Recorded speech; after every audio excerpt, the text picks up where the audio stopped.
Hi,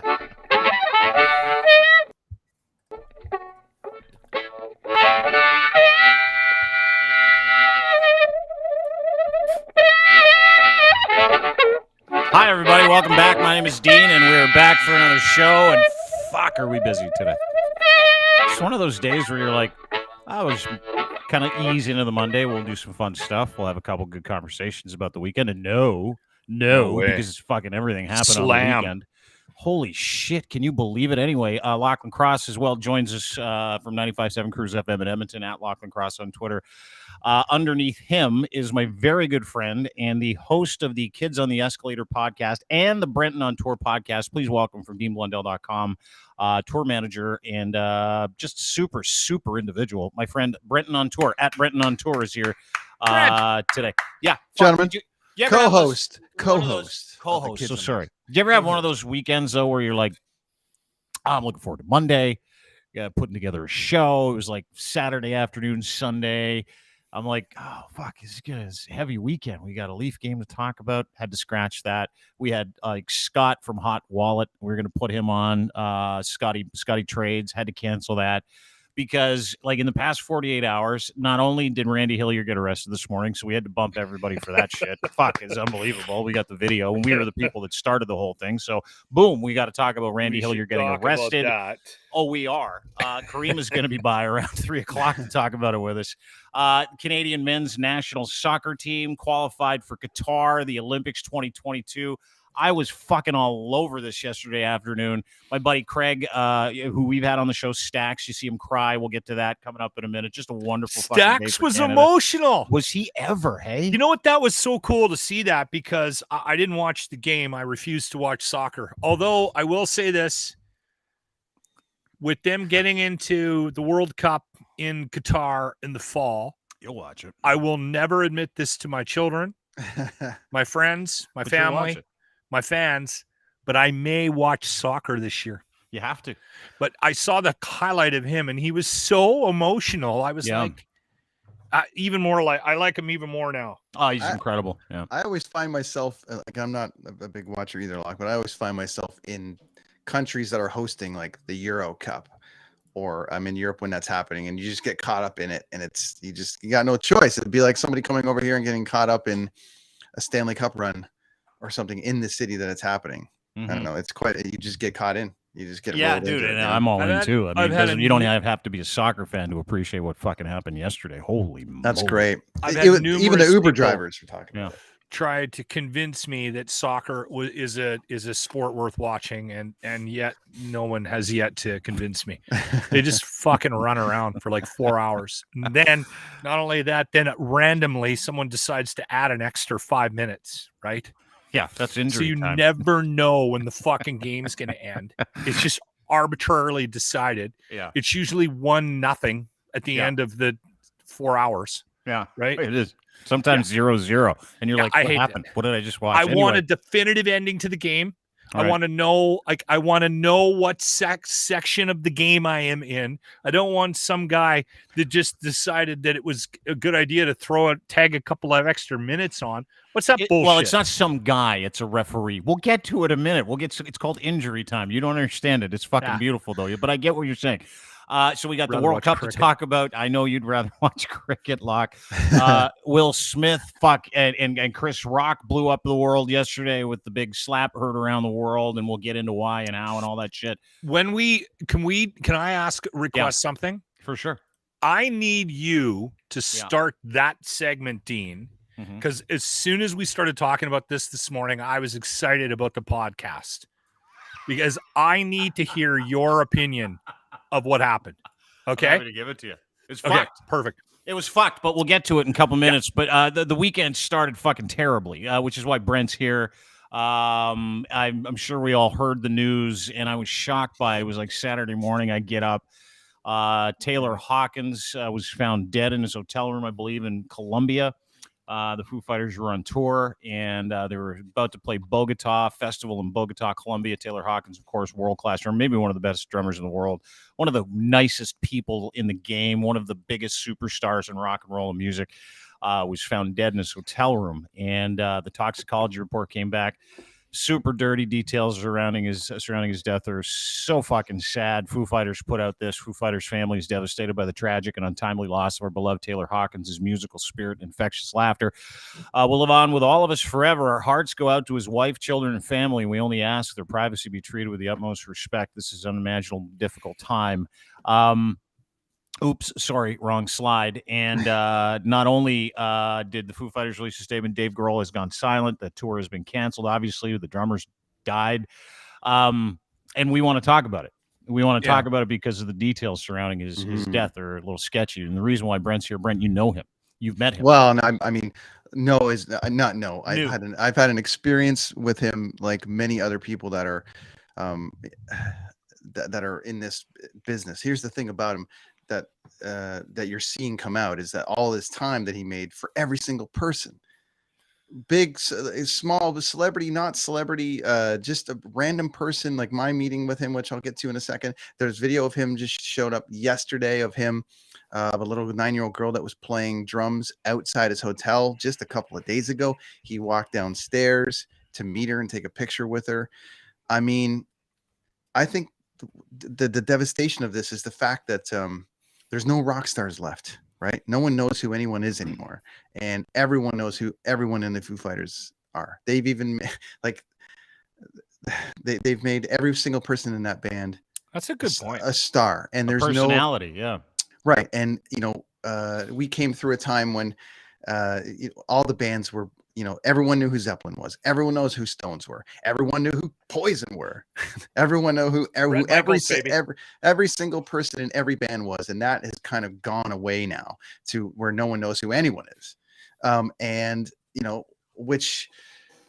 So I think why people are really having, outside of the tragedy, the fact that he was a dad, first and foremost, he's a husband and father.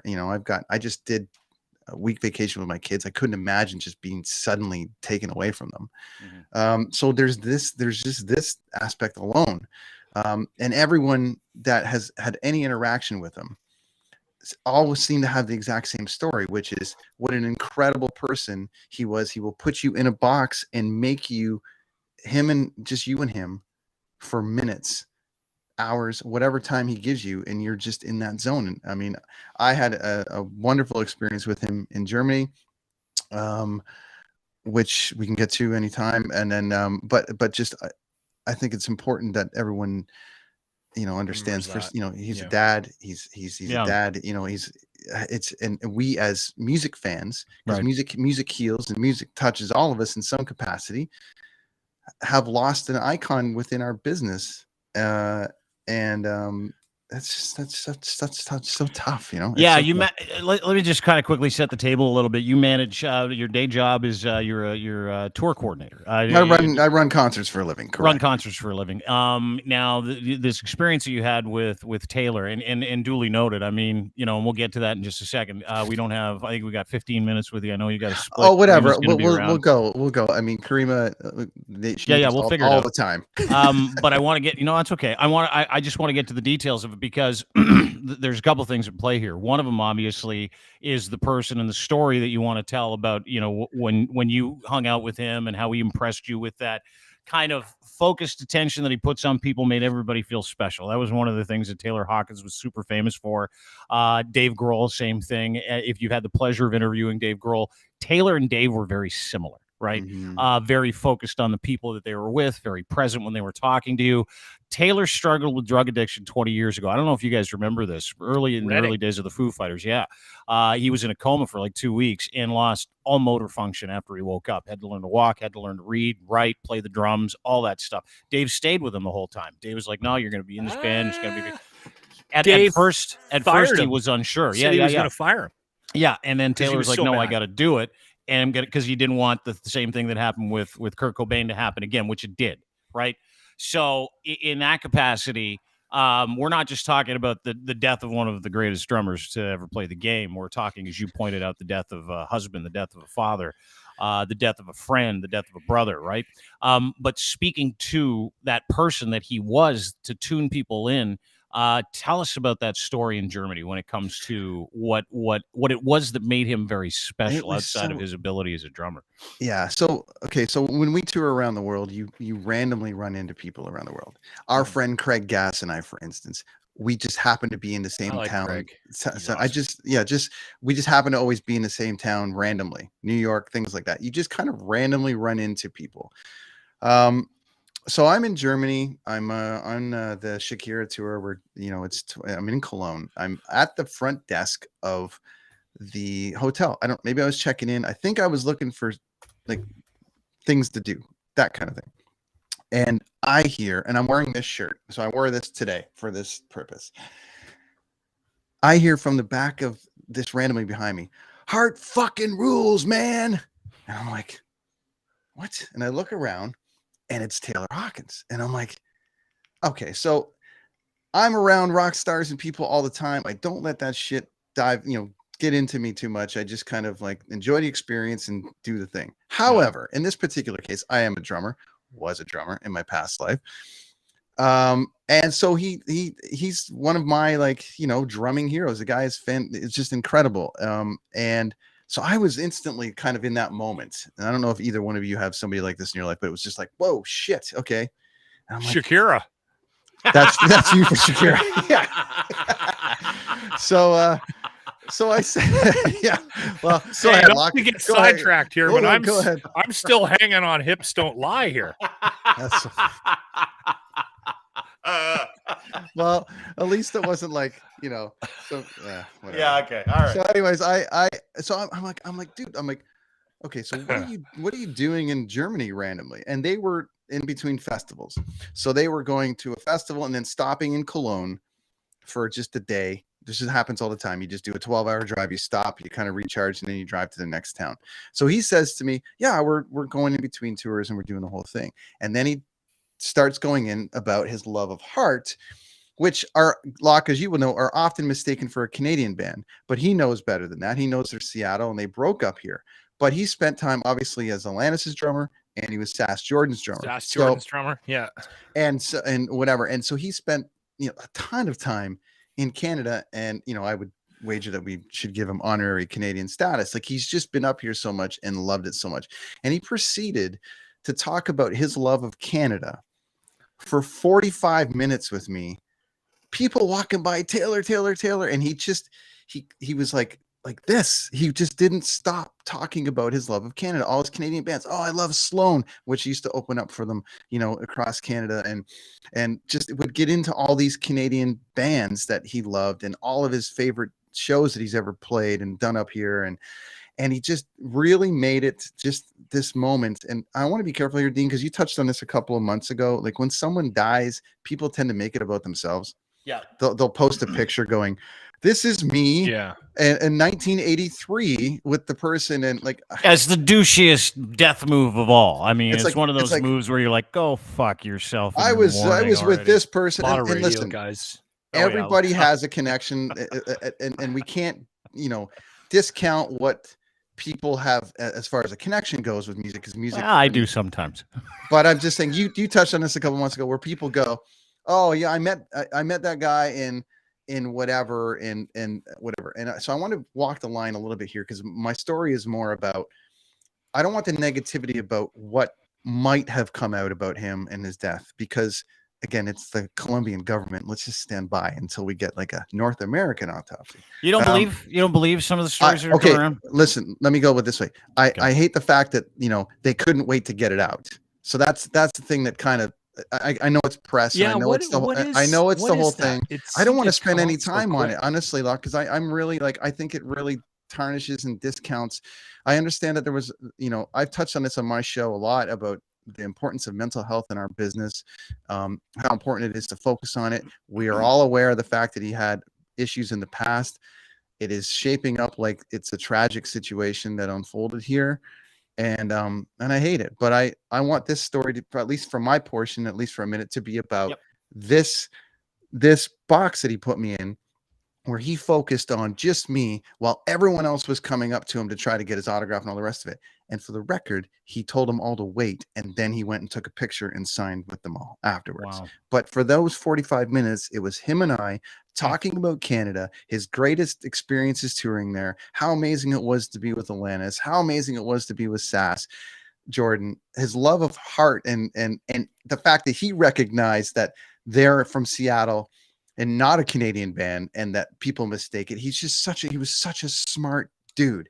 That And one so- record that they produced in Canada. Actually, my mom dated the engineer, Carl, and it got CanCon status based on the fact that there was a bunch of writers in the room that were Canadian. So it ended up getting the CanCon. That's where the heart thing comes from, but they did, I guess, probably break here before anywhere. But the fact that he knows his musical knowledge is just through the roof, and almost every story you're going to see about him is the hours he spent, and the fact that he never really texted anybody and would call everybody. Right. So he would call, Dean, I do that with you. I call you as much as you hate it. I'll call you and just shoot the shit with you, because the phone calls and everyone's weighing in on that, saying, fuck, I just talked to you 20 minutes ago. I just talked to you an hour ago. Whatever the hell it was, he called everybody. So the fact that he put everybody in this box and made them themselves, this was like an unbelievable thing for me, because they say you should never meet your heroes and you should never really go down that road. And this is one of those exceptions where the guy took that time and put me in that room with him to talk about Canada and then the rest of it. And then he said, where are you from? I said, I live in Vancouver. He's like, we're coming to Vancouver soon. At that point, he knew who I worked with and what I was doing. And he's like, if you end up backstage, come into the show, tell them Heart Shirt Guy from Germany is here.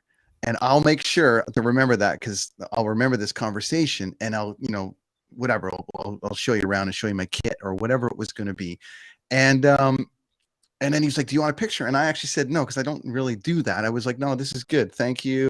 And for the time and all the rest of it. And he proceeded to say, cool. It went and took pictures with everybody else. He's like, see you later, Heart Shirt Guy, which is so funny. And then the elevator closed. And the next day, Dave Grohl fell off the stage and broke his leg. Oh, you're kidding. That was the Swedish festival. So you cursed Dave Grohl. Yeah.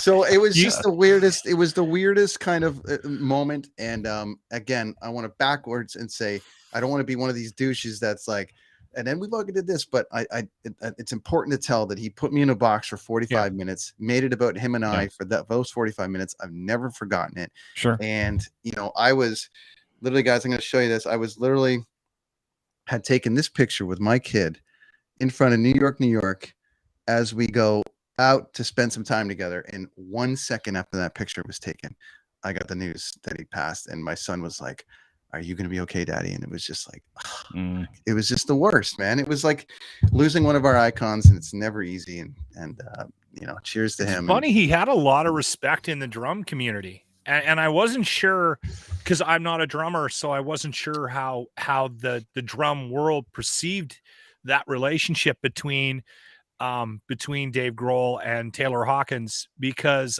I was always under the impression that it would be very difficult to play in a band with the guy that was in Nirvana. Well, right?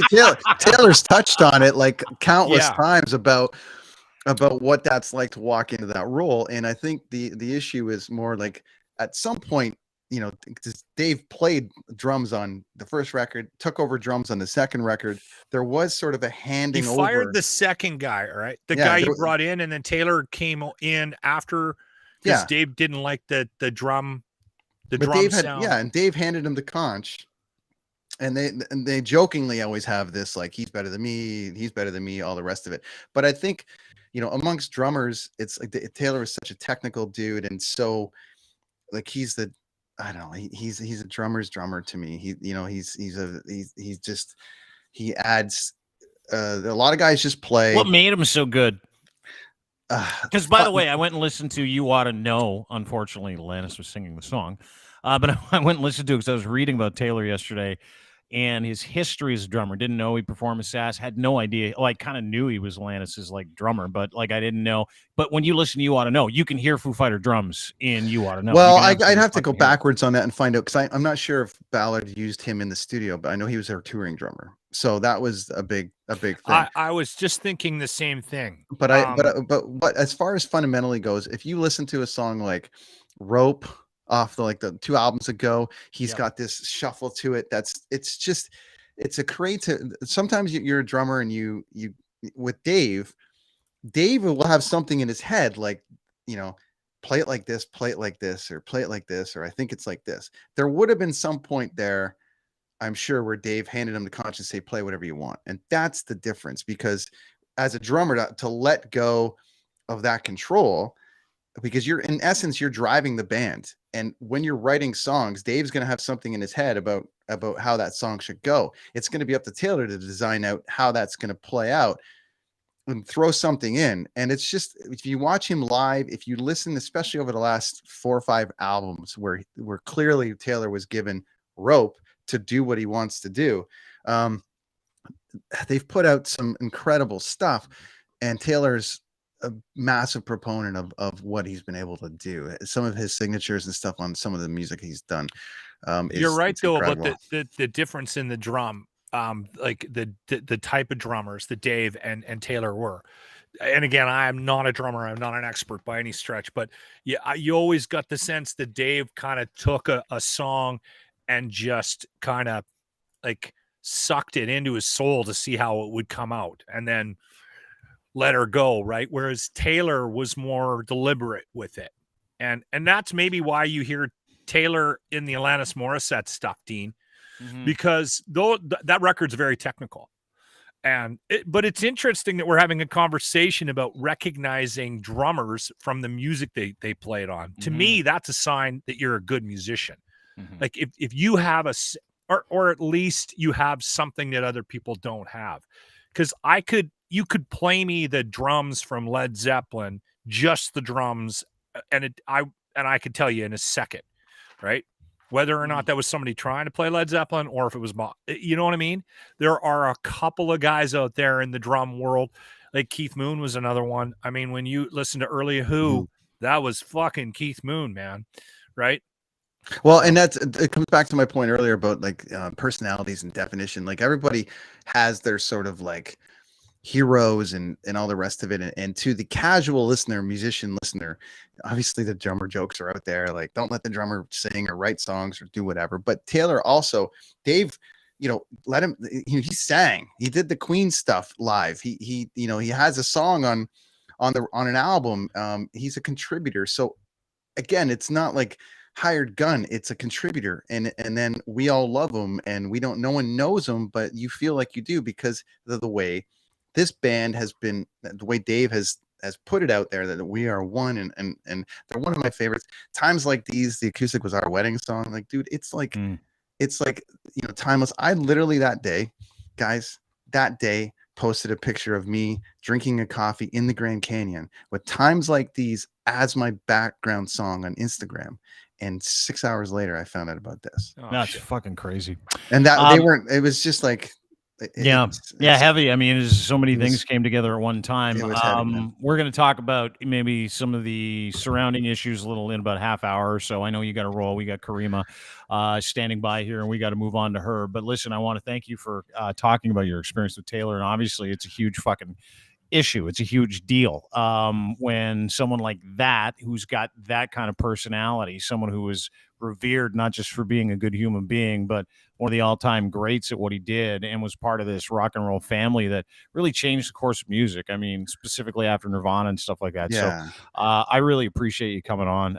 At Brenton on Tour is the name of where you can find him on Twitter. Go give him a follow. Kids on the Escalator and Brenton on Tour podcast is where you can find him online as well. Subscribe to those podcasts. Appreciate you being here, brother. Thank you so much. Hey guys, thanks, and love to y'all. And I'll be listening because I want to hear this Randy Hillier. All right, buddy. Oh yeah, it's gonna be good. By the way, Brent, just so you know, I play the very aggressive phone game as well, but I fucking take it another step further, and I FaceTime you. Good thing I don't have a I don't have a Dean knows I don't have for sure. I'm an That's Android right guy. there. I'm an Android guy. But I just one last thing, like Yeah. like the one thing that I just, there's a lot of stuff that's going to come out, and it's shaping up to be tragic, and it sucks for his family, and it sucks for the band, and it sucks for everything. The community's close, and I really want to double down on the fact that this guy made time for everybody, big, small, all the rest of it. So no matter what you hear, no matter what comes out about whatever, mental health's a bitch. And this guy powered through it as best as he could to make everybody feel special in that moment with them, and not everybody in that circle. Not Maybe Foo this Fighters, story is part of the reason why he succumbed so early. Maybe he spent more time worrying about other people and who knows, man. right? Like maybe But that was part of his it's just his pain. it's so important that, like, our business is as a mind fuck. Sometimes you got to power through it. I quit drinking to make it through it, because it can tear you down and rip you down. But this guy powered through, inspired millions of people, including myself, and I don't want that to be forgotten as this goes through and all the shit comes out, because he was a dad, he was a friend to everybody, and he was a friend to everybody in the music industry, and you're going to see that. So Appreciate love to him, love to you That guys. time for a Thanks so drummer much. joke. Yeah. Always fuckface. Go ahead. How do you get the drummer off your porch? How's that? Pay him for the pizza. It's funny because it's true. Hey, Lachlan, knock, knock. Who's there? Go fuck yourself. Thanks, Brent. We'll talk to you soon. Brenton on tour at BrentonOnTour.com. Crazy story. We'll get to some of the details of it. It's super sad, but we got to switch gears and bring in my friend Karima Saad, ladies and gentlemen. Oh, ladies and gentlemen. Hey. You know what? I was laughing because every time we have you on, there's just like a little fan section you have in the comment section. It's like, is Karima back, everybody? It's usually when Dude, they're like, when's Karima this showing drummer up? talk's going on too long. Yeah, enough drummer talk. Where's Karima? Thanks, guys. I actually am glad you're here because I was a little worried. I had a podcast listener approach me at a fundraiser event for the Ukraine, and This is a he true came up story. to me and said, "Hey, listen. By the way, I just have to tell you, the worst fucking thing I have ever heard what came out of your mouth on a podcast." And I went, "Do tell." And then he proceeded to give me graphic details of my toe episode. And he goes, "I would also like to point something out. Karima hasn't been on since you did that toe show. You fucking ruined her, and she's refusing to come back on, isn't she?" And I went, maybe there's something to that. And Dean did not help the cause. He goes, "Well, we'll have to look into it." Well, I know she's not that shallow, but I can't speak for her. So is that why you took a break from us? Lachlan's fungus toe? Is that why? I have nothing but respect for your toes, Lachlan. Oh, look at You how did lovely. say something really funny at the end of that pod. You said, "I just want to go back to the time I knew that Locke just had big balls." I know a lot about your body. I know a lot about your body. But that's okay. That's okay. You're open, and I appreciate that. I Honesty. overshare at times. Yes. TMI. We had a loves poo TMI. episode last week. We don't need to get into that, but no, yeah. we don't. Not here. Not with Karima. She's here for other reasons. It happened. It happened, Karima. It happened today. And I just want to bring this up because I believe if it wasn't for you and to a lesser extent us, it might not have happened. But ladies and gentlemen, Randy Hillier turned himself into police, and it was fucking awesome. Now, Randy, just to recap, Randy, of course, super asshole during the convoy, threatening emails, threatening to die on hills, threatening that guy, didn't believe in anything, posting pictures of tank shells. We're coming for our freedom, scaring the shit out of Canadians. He got arrested this morning, and I'm going to play the video because I want your opinion on it. But let's just enjoy it together, shall we? because this is why I'm here. We followed this for fucking at least a year. And one of the greatest fucking moments of my life happened when Randy showed up to the police station. And I'm not even joking. Like, it's one of the great, not kids, not marriage. That sucked. Not paychecks and money. This is everything to me. I could give it all away and go, just let me die with this video. Watch this. This is Randy Hillier showing up to the police station in Ottawa, trying to get in and telling him it's cold outside to let him in. This is unbelievable. Yeah, it's really cold out here. Don't mind, buzz me in. Buzz me in.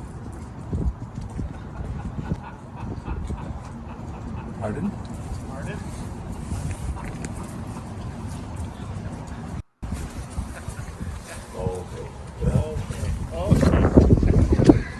So how am I going? So he's got to turn himself in. This would have been funnier if they would have arrested him, like had to chase him somewhere. Bureaucratic efficiency.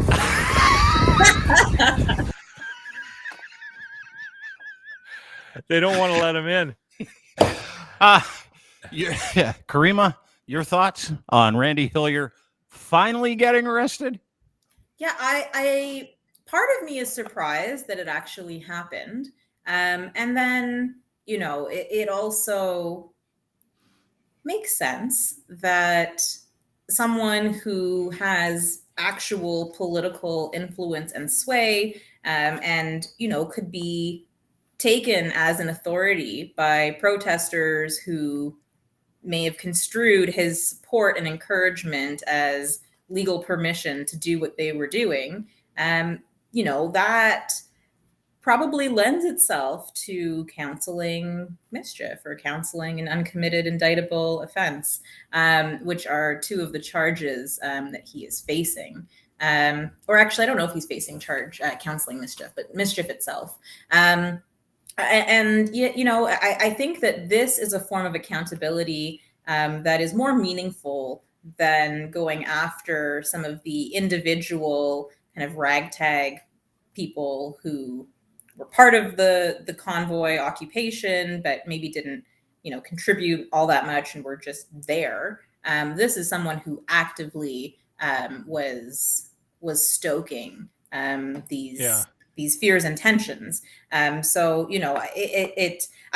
that there will at least be a trial on this. I think that there are some concerns about the extent to which sort of political speech, intersects with criminal law, and it's absolutely fair and valid to be thinking about that, because that's a very slippery slope and one that we shouldn't go down. But not all speech is protected speech. Not all actions are protected actions. Randy Hillier is about to have to answer for his behavior.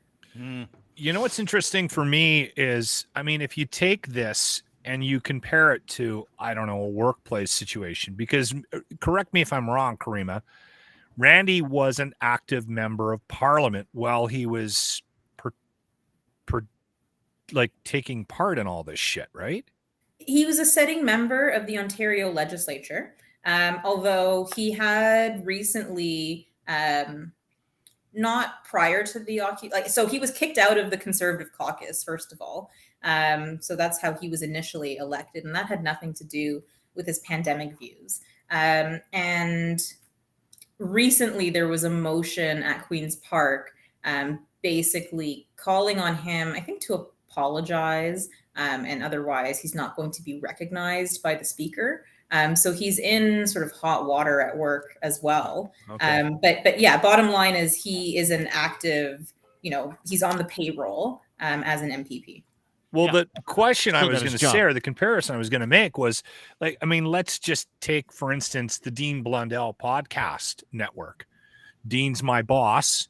If I spent the whole time trying to get rid of him, you know what I mean? Like if I'm protesting outside his house, throwing feces on his lawn, or I don't know why I went there, but let's just say I was creating that kind of disturbance in this environment. why would Dean keep me around? Like, he'd fire my ass. Well, I think that there's a difference between sort of a private workplace and being an elected representative. And to some extent, we actually do want elected officials to go toe to toe with the government, because that's part of holding the government to account. Mind you, that like really hasn't happened with Hillier. Like he's not effective in that role. But generally, we don't actually prosecute sitting officials, elected officials, because of the concern that this might have a chilling effect on their ability to be active in their political role, persecution, right? Political is like, it looks like you're like going after a sitting anybody. If you're in the other ruling party, you're going to be tagged with that narrative of you're persecuting people politically, dude. Like his daughter put this out today, who's just as stupid. It's not Karima saying it. This is Dean saying it. She's just as dumb as her dad. The whole family's just genetically predisposed to stupidity. But this is what she put out after her dad got boned with 9 charges. We'll get to those charges in a second. The thing that makes me pause most is that we're now celebrating the persecution of politicians who do not uphold the narrative. It is entirely possible that this politician committed egregious crimes with which he has been charged. So let's get to those if you can. This is from Ottawa Police. They arrested Randall Hillier. I love how they went with his Christian name, Randall. 64 years old. By the way, my dad's 71. He looks like he's 20 years younger than him. Whatever. Hillier's a member of provincial parliament. February, Ottawa Police received multiple complaints about social media posts, other activities of individuals as part of ongoing illegal He's only protests. 64? Yeah, he looks like he's 90. Hard living, bud. An investigation was commenced. Information gathered by a police task force initiated to investigate criminal behavior during the protest. That task force continues its work. Hillier was charged by the Criminal Investigations Unit. This is not small. With mischief to obstruct property exceeding $5,000, counsel of an uncommitted indictable offense, mischief to obstruct property exceeding $5,000, obstruct to resist. These are a lot of fucking charges, and the one that sticks out is assault police officer or public officer. Take me through those charges, Karima, as a board certified lawyer. No, you're not a criminal lawyer, but you at least have a decent understanding of what these are because you've been with the process and you have a legal mind and legal training. Individually, are these a problem, or are these now a problem because there's a group and they're going to have to show their work, right? Obviously, this isn't just political fugazi shit. Like, it's real. Yeah, I mean, so to put it in context, Lachlan putting feces on your lawn could potentially be a mischief charge, right? I haven't done that yet. You will. But, you know, what's the likely outcome of that? Probably not jail or prison. But sort of and I'll caveat by saying that we don't know what the actual underlying allegations are. So here we have the criminal code offenses, and there are things that he has done giving rise to this. And we can kind of speculate as to what that might be. You know, encouraging people to flood 911 with fake calls, probably mischief and probably pretty serious, especially if it can be shown that there was an influx of calls that then prevented kind of proper service to, you know, the city. Oh, you mean the 40 tweets he put out saying, call 911?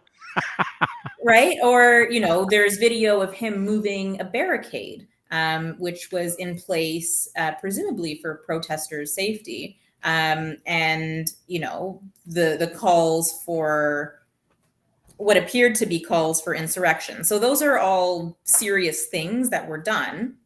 And, you know, this list of charges, it really will depend on the prosecution and what direction they want to take this and how much time they think, you know, he could potentially serve, if he's serving time at all. There are other ways to resolve criminal charges, and, you know, that could be through conditions. It could be through other forms of asking for a friend. Pardon me? Yeah. I mean, so if you can strike an agreement with the Crown prosecutor, if it's not in the public interest to proceed, or if the individual charged, you know, shows the requisite level of contrition, understanding of what they've done wrong, a willingness to either, you know, provide reparations or do something that is going to kind of contribute to a community, etc. And depending on the evidence, again, that's underlying it. Does he strike you as a guy who will walk into that courtroom today? Because he walked in, by the way, I don't know if you've seen the video of him walking in with his smoke hanging out of his mouth. It's one of the great fucking videos of all time as well. Into the courthouse? Yeah. Oh, yeah. This is him walking into the courthouse. This is him going in. He's got a dart hanging out of his mouth. He's like, might be my last one, he says, for a while. But he got charged with, might be my last one. And there he is. He looks fucking unbelievable. It just kills me. I don't know what it is about this guy that makes me laugh, but that's not the guy that is going to. Yeah, that's not the guy that's going to go, you know what? I see the error of my ways. No big deal. What? I'll pay you a fine and I'll do whatever it takes, but just don't send me to jail. He is, for the last 2 years, Karima, has willingly tried to scare the shit out of Canadians. He has willingly threatened Canadians. He has willingly threatened constituents. He's willingly fucking lived in the clouds of stupidity, and he's been allowed to do it for this long. Do you really think, in your opinion, from what you've seen, do you really think they're going to, if they present him with an option of, hey, you do these things, we'll bring these charges down here, and you can pay that penance? Or do you think he's going to say, fuck you, bring it all? Well, the real question is how much of what he's been doing is principled. And I don't know the answer to that. He doesn't strike me as a particularly principled person. So I don't know that that's going to be the barrier. Then the second question is, where does he see his future prospects? Clearly, he's not running for re-election. So he had enough sense to understand that that gravy train is over for him. But, does he see himself still as some kind of figurehead in this movement? Does he see himself continuing to work with Maxime Bernier? Because if so, then yes, there are reasons why he might prefer to just vigorously attempt to defend against these allegations than admit wrongdoing. But if he is now looking for a more quiet retirement and he's thinking that maybe I miscalculated and I didn't actually expect to go to jail or have to answer to any of this, and it would be a lot sort of easier for me to just collect my pension and shut up, then yeah, it is possible. So I don't think that he's doing this on principle. So really it's, what does the future hold for him? Could the court case impact his pension? His government pension? Yes. I looked it up today. That's a good question. I don't actually know the answer to that. Yeah, the answer is going to be it could. There. The answer is it he'll could. Be drooling on that. If he dude, as soon as someone sent me a note today, like, hey, does he still get his pension if he gets charged? Because he's been a sitting MP for 14 years. So he's entitled to his pension in Ontario. I can't remember what the date is. 10 years? I can't remember. Doesn't matter. So he's counting on that. I know people that know him and know that he is literally banking on that pension. And not only was he banking on that pension, he was banking on running for the Ontario equivalent of the PPC, which was going to be called the Ontario part. He had fucking plans, right? Now, it stands to reason, Karima, that if he's a criminal, if he gets charged and if these charges are successful and if he gets convicted of some of these charges, it stands to reason you can't give a pension, according to what I've read, to a criminal, so they can take it.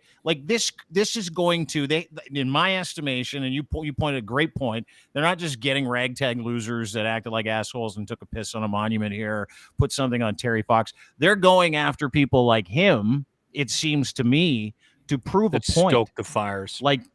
Does that not what it feels like? Because he stands to lose not just reputation, it's gone. He stands to lose everything at 64. That is, I think that's true. I also think it's true that police need to be seen to be doing something. And there's a lot of goodwill that's been lost due to police reaction at the start of the convoy and sort of throughout its development. And so there's pressure on police as well. And I think, an incentive to really lay it heavy on whoever they can to try and distract from the absolute mess that was the Ottawa Police Service. So I think that both of those things are true. Well, maybe he'll have some success in the private sector if things don't work out for him politically moving forward. I don't think he's having any success. Who fucking hires that guy? You know, and I'm floored by how this man looks. I'm so sorry. Like I found out he was 64 years old today, as everybody did when they're like, hey, we charged 64-year-old Randall Hillier. And I'm like, this guy is not going to do well in prison. Like, seriously, look at him. Look at how shitty he looks. I don't think he'll go to prison. I think he might.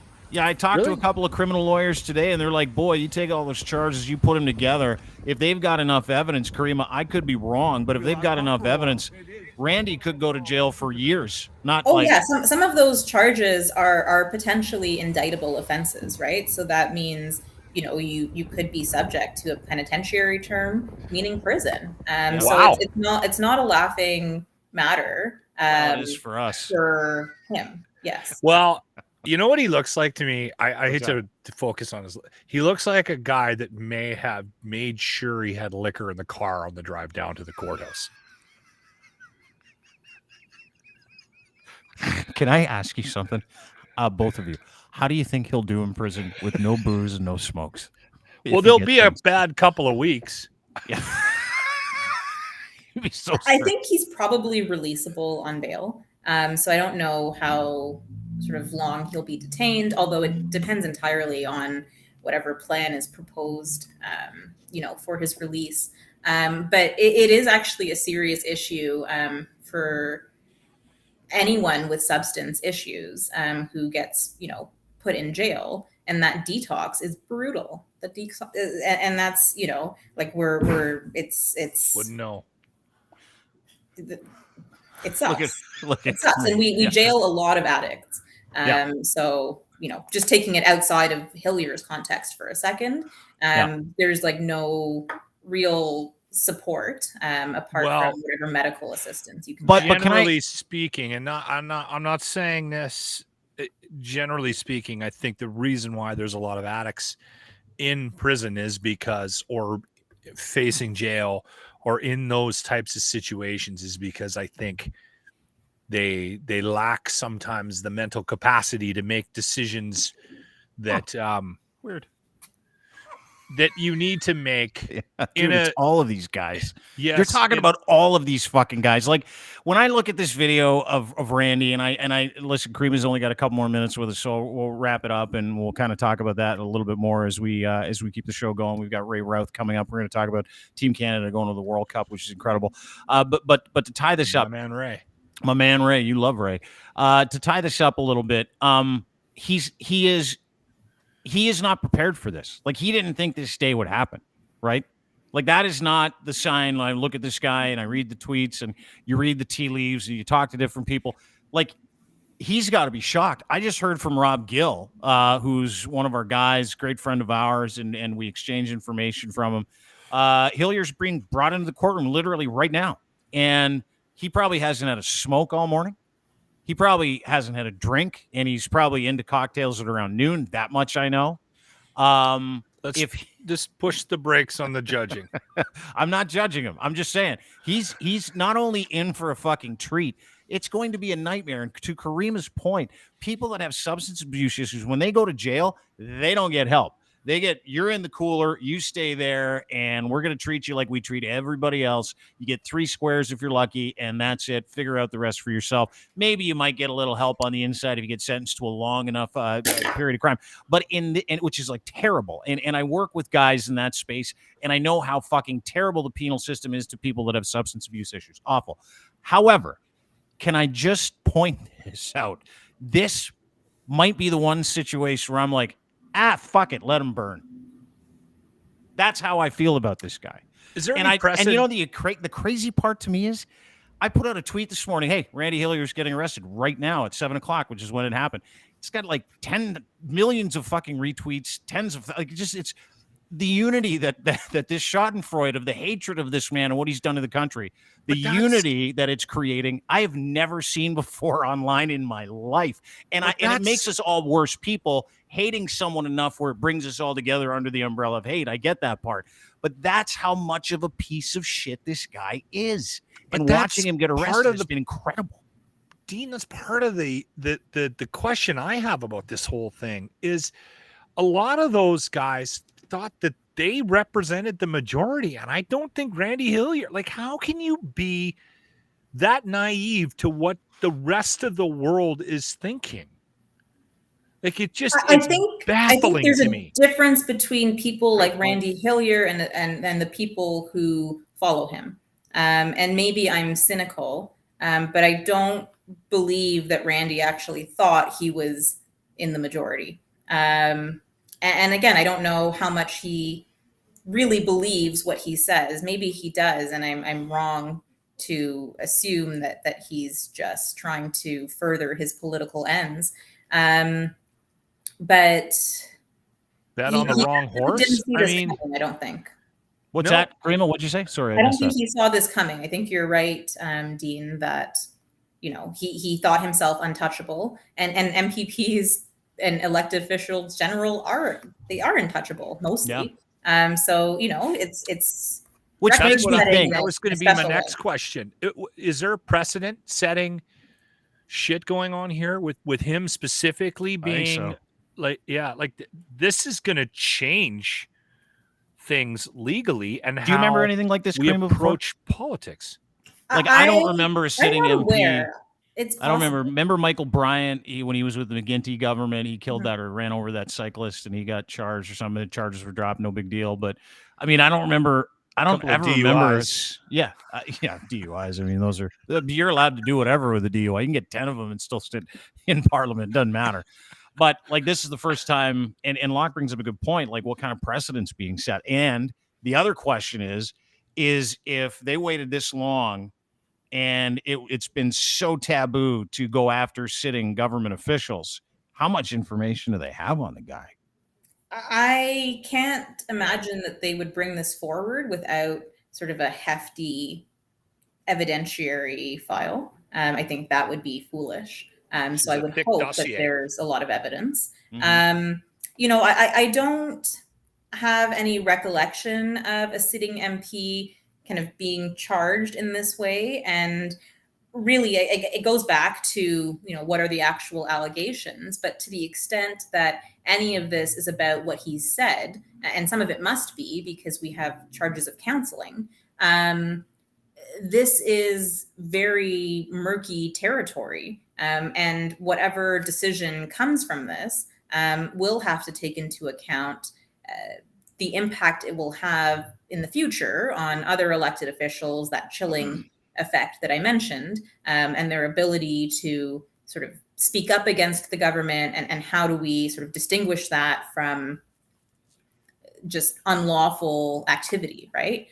So this is going to be significant, and in a way, I hope that it does end up being a trial, because it would just be fascinating to watch.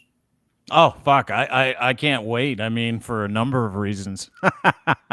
But anyway. What's interesting for me, too, is his fame is the wrong word, but his notoriety is increasing in this country. For some reason, he was kind of this bit player, right? That was even below Chris Sky as far as name recognition goes for quite some time. And then the last month or two, he is skyrocketing past Chris Sky. This is going to do a lot for his sort of street cred as a martyr. And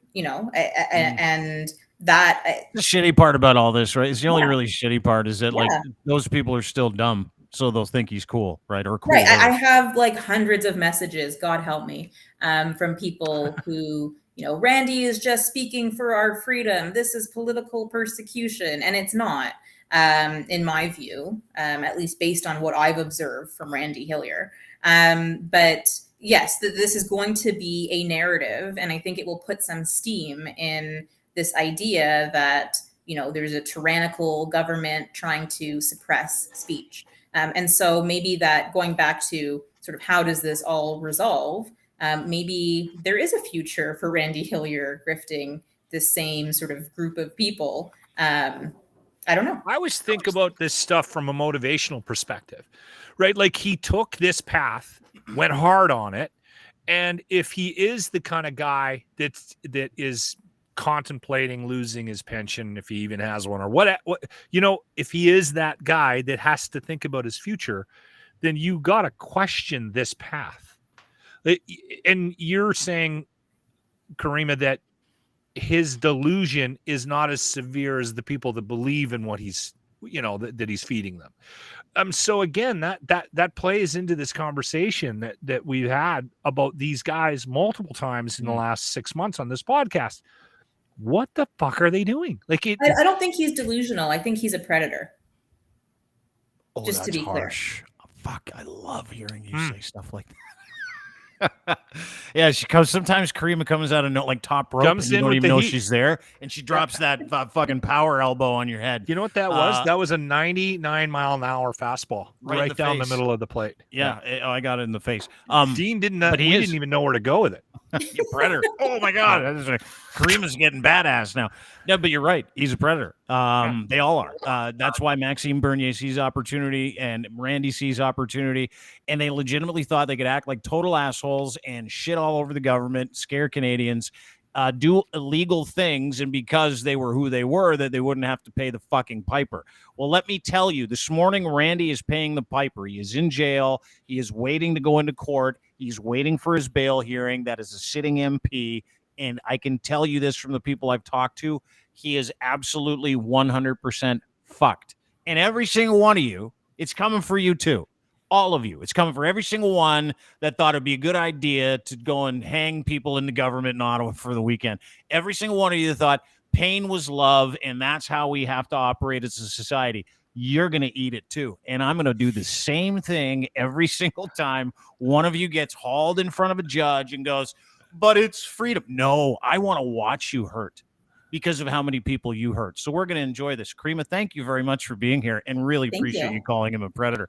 And next time you're on, I want to talk about your wild WWE weekend because I don't know if people notice it. Follow Karima at Karima Rules on Twitter. What the did you full do? breakdown of all the differences of two major WWE shows, one in Toronto, one in Kitchener. It was the nerdiest, cutest thing I've ever seen in my life. I love it. We got to have you come to Edmonton and then go to Monster Pro Wrestling. Jimmy plays a heel, the little guy on the show. He plays a heel, and they literally go to this like barn on the north end of town, and you should see the people that show up. It's also like I would love it. Those are my people. Oh my God, Karima, it's amazing. I've been to one, and there's some kind of, I don't know if they've got some kind of horn or a beacon or something, but all the little people come out of the woodwork too. We were walking up. And I work with a little person, so I'm not surprised to see little people. You don't know if he has a horn or a beacon where he blows it, and all the little people come out of the Yes. woodwork. And it's like, is that what you just said? Okay. Yes. Just making sure you said that. Thank you, Dude. We're walking up, and Grant's having a smoke outside of the venue, and he's waiting for us. And we're walking up, and Grant's all excited, and he's like, "Holy shit, Jimmy! There's another fucking midget in there." And Jimmy's like, "Oh, for fuck's sakes! It's just a." Why are you getting so excited? He goes, because I only know you. I don't get to see a lot of midgets. So we go inside. We sitting there watching the fucking crowd coming in. And another one comes in. And Jimmy goes, our Grant is like losing it. He goes, oh my God, there's another one. The little people, they love wrestling. Yeah, and they love Jimmy and their entire community, and they're your people. Karima, thanks for doing this. I know you got to blow because you got something very important to do. Great to see you again. Thank you so much. Bye, for guys. You came back. Bye-bye. Yeah. Worried.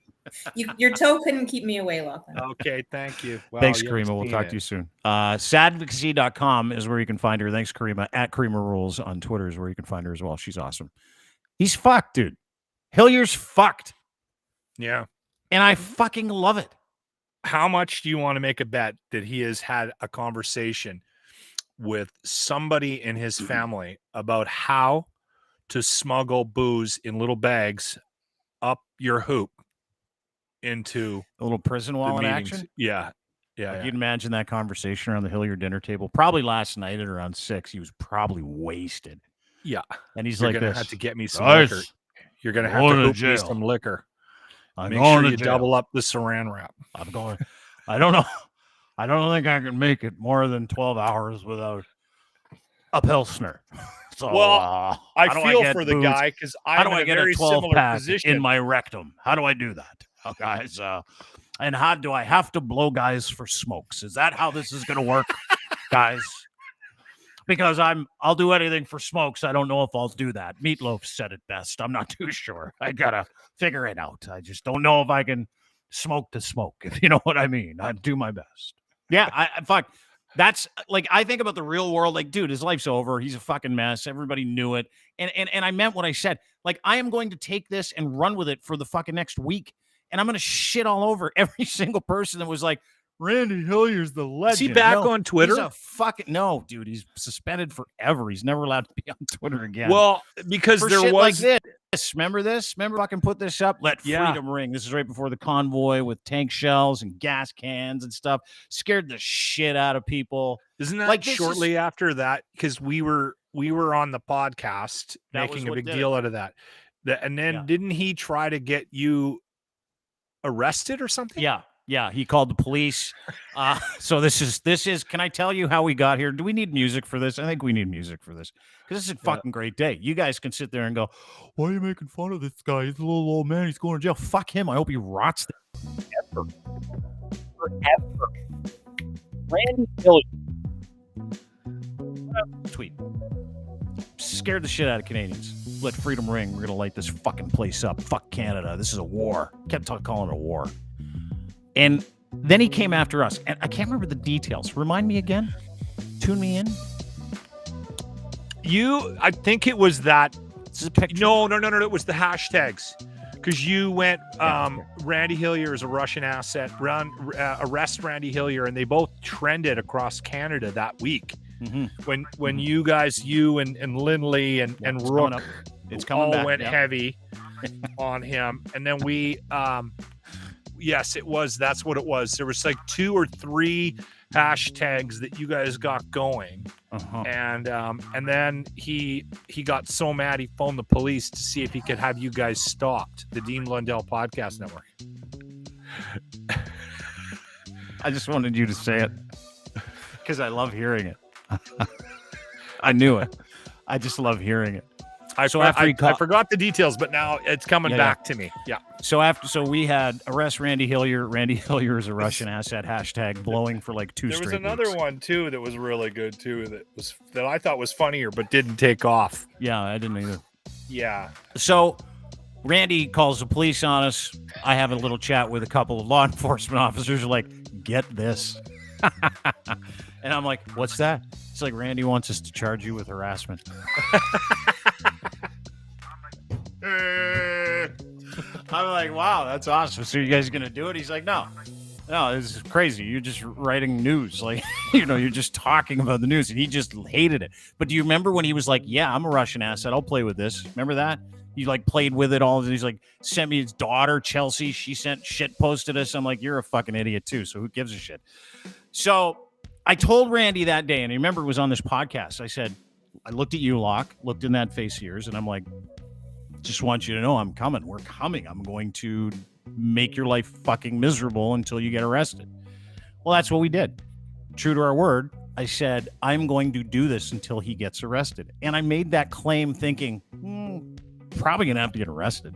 So it was like an easy bet to make. But this is the stuff that makes me want to masturbate at night. You might want to see somebody about that. Now, I also think that you should definitely take credit for his arrest. I am. We are. For sure, because you did probably play a small part in it. But I think if we're being fair, he probably did most of the heavy lifting on his own. Oh, I know, but I'm going to wear it like we did it. I know. Yeah. You know what? We've got merch coming soon. This is a T-shirt. Oh, we had yeah. Randy Hillier arrested. We had Randy Hillier. Or just, you're welcome. And then Randy Hillier's face behind bars. You're welcome.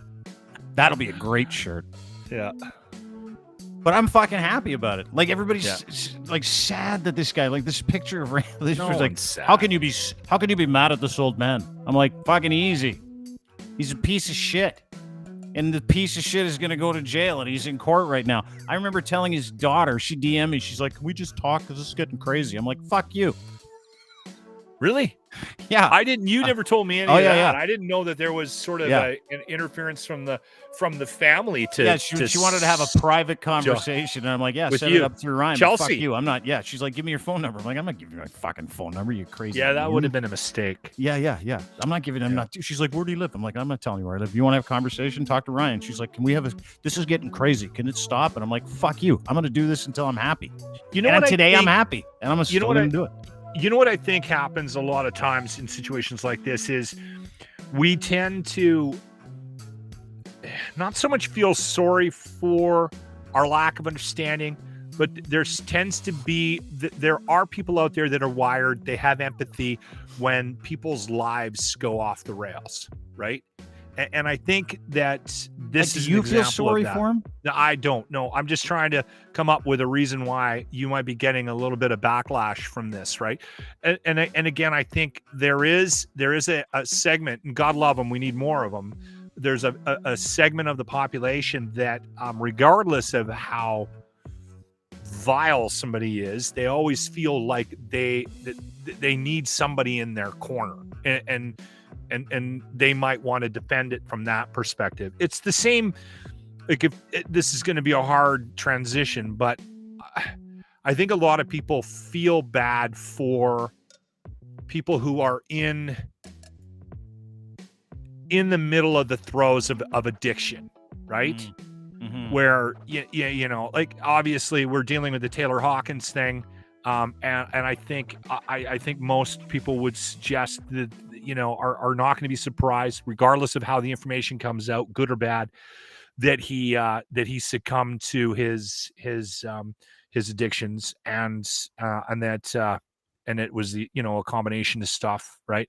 Like the Will Smith thing. I mean, all morning I've been going back and forth, and I really want your take on this.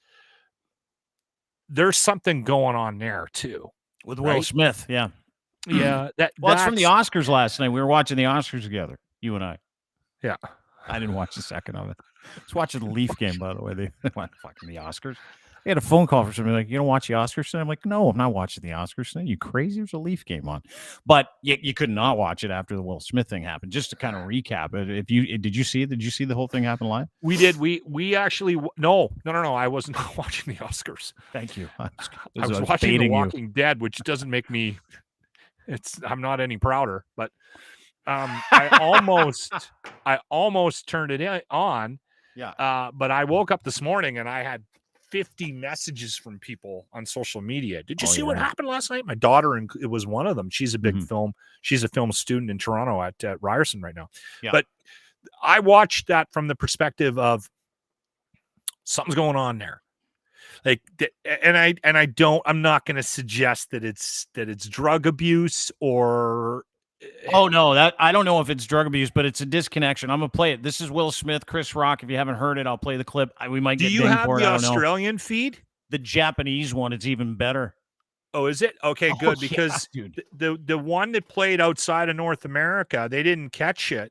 No, they muted him yelling at Chris Rock. Oh yeah, dude. This is the full version. So this, and I want you to pay attention to a couple things. This is the full version. We're gonna get dinged. Probably have to take it off YouTube. This is from Japanese television, so maybe not. Don't know. But if you're on Twitter, you can watch it, and everybody can see it. So this is the start of Chris Rock's little monologue. You can see Will Smith laughing. Then you can see Jada take exception. Then you see Will Smith go fucking bananas, to your point. Watch this. Jada, I love you. G.I. Jane 2, can't wait to see it. All right?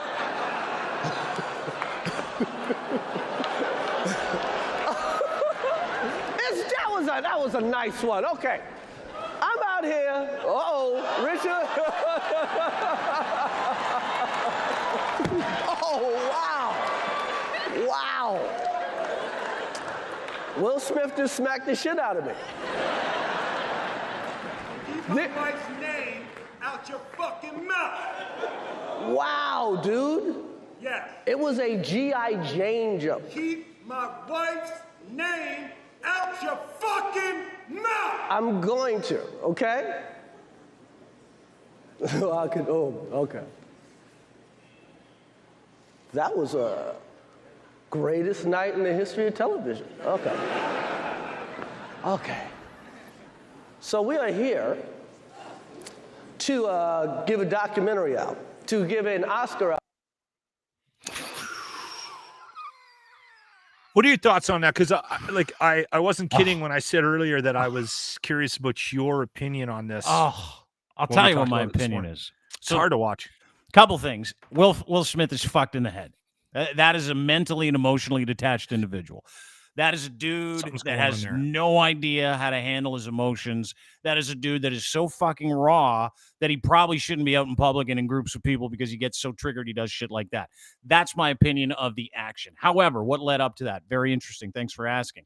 I want you to look at this picture. This is Will Smith laughing at that same joke sitting next to his wife, Jada Pinkett Smith, who I think broke Will. I think that's what we're going to find out through the process of talking about it, is that she doesn't think it's funny. Will, though, thought it was really fucking funny until she decided it wasn't funny. That's when he went up and slapped him in the face, slapped Chris Rock in the face, and then screamed twice like a fucking absolute animal lunatic, "Keep my wife's name out of your fucking mouth." Not once, but twice. 57 million people were watching that. In the back of a normal human being's mind, right? You would go, I'm offended because she's offended. This is a normal human being. That means I can't be offended, right? So he chose to take offense to it after he saw the fact, because this is him laughing at the fucking joke. Like, he thinks it's really funny. Ha, ha, ha. You're making fun of my wife. This is a long time. I'm really enjoying this. She banged this guy named Augie and embarrassed me on her stupid fucking Red Table show. Ha, ha, ha. Funny joke. And then she's like, I don't like that joke. That's the face. She looks at Will. Will then stands up in the middle of the Oscars with 57 million people watching, and he's not. This is the incredible part. He's also nominated as Best Actor for King Richard. He played Richard Williams. 6 minutes later, he wins it. 6 minutes later, he is the best actor in 2021, 2022 out of every actor that ever did anything in the last 365 days. After he fucking assaulted a guy in front of 57, there are 57 million witnesses.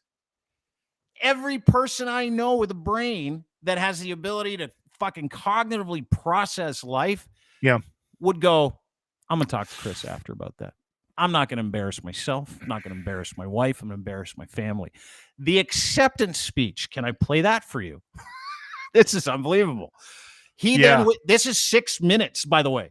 So he assaults Chris Rock in front of 57, ruins the fucking Oscar awards. And then 6 minutes later, he wins Best Actor for portraying Richard Williams as part of that movie, King Richard, about the Williams sisters. I want you to watch his acceptance speech. It's the weirdest shit I've ever fucking seen in my life. Not only, hang on, and I'll tell you why. And I want to talk about it after. It's the weirdest thing I've ever seen in my life because there's no justification for what he fucking did. And he's sitting there trying to justify it. And then he tries to get Denzel in on it. And Denzel's like, fuck, bro, hold on. Passed it. So, no. Hold on. Before you play the clip, okay. One, I got two things to address. I want to get out in front of this. Everything that I know about the broadcast industry, everything tells me that interaction was real. That was not staged to get publicity for the Oscars waning numbers. Mm-mm. And I don't know how many times I've seen that. It's just a stunt. That was not a stunt. That was real life. That was somebody snapping in real time is what that was. Yeah. And then the second thing that I think you need to realize is that, and we heard about this after the fact, Bradley Cooper, Denzel Washington, and a couple of other people quickly, as soon as they went to commercials, ran to Will Smith and had a little powwow with them.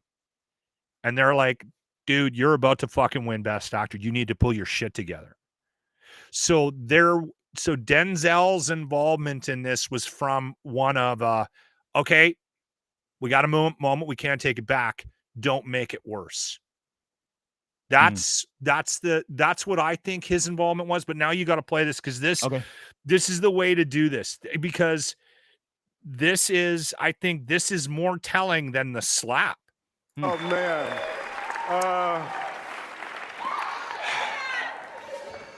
Richard Williams was a fierce defender of his family.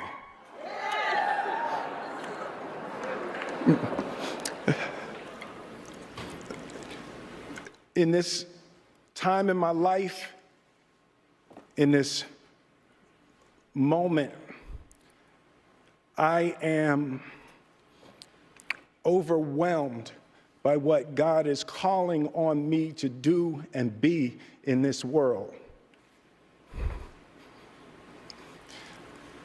Making this film, I got to protect Ingenue Ellis, who was one of the strongest, most delicate people I've ever met. I got to protect Sanaya and Demi, the two actresses that played Venus and Serena.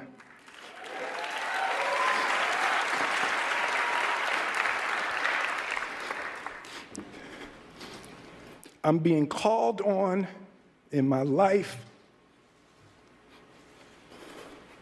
to love people and to protect people and to be a river to my people.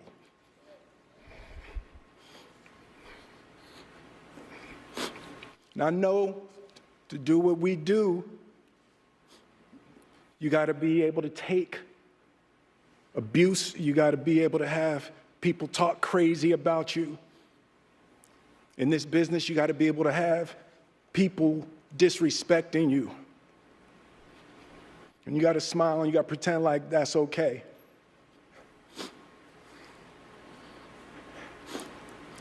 But Richard Williams, and what I loved, thank you, D. Denzel said to me a few minutes ago, he said, at your highest moment, be careful, that's when the devil comes for you.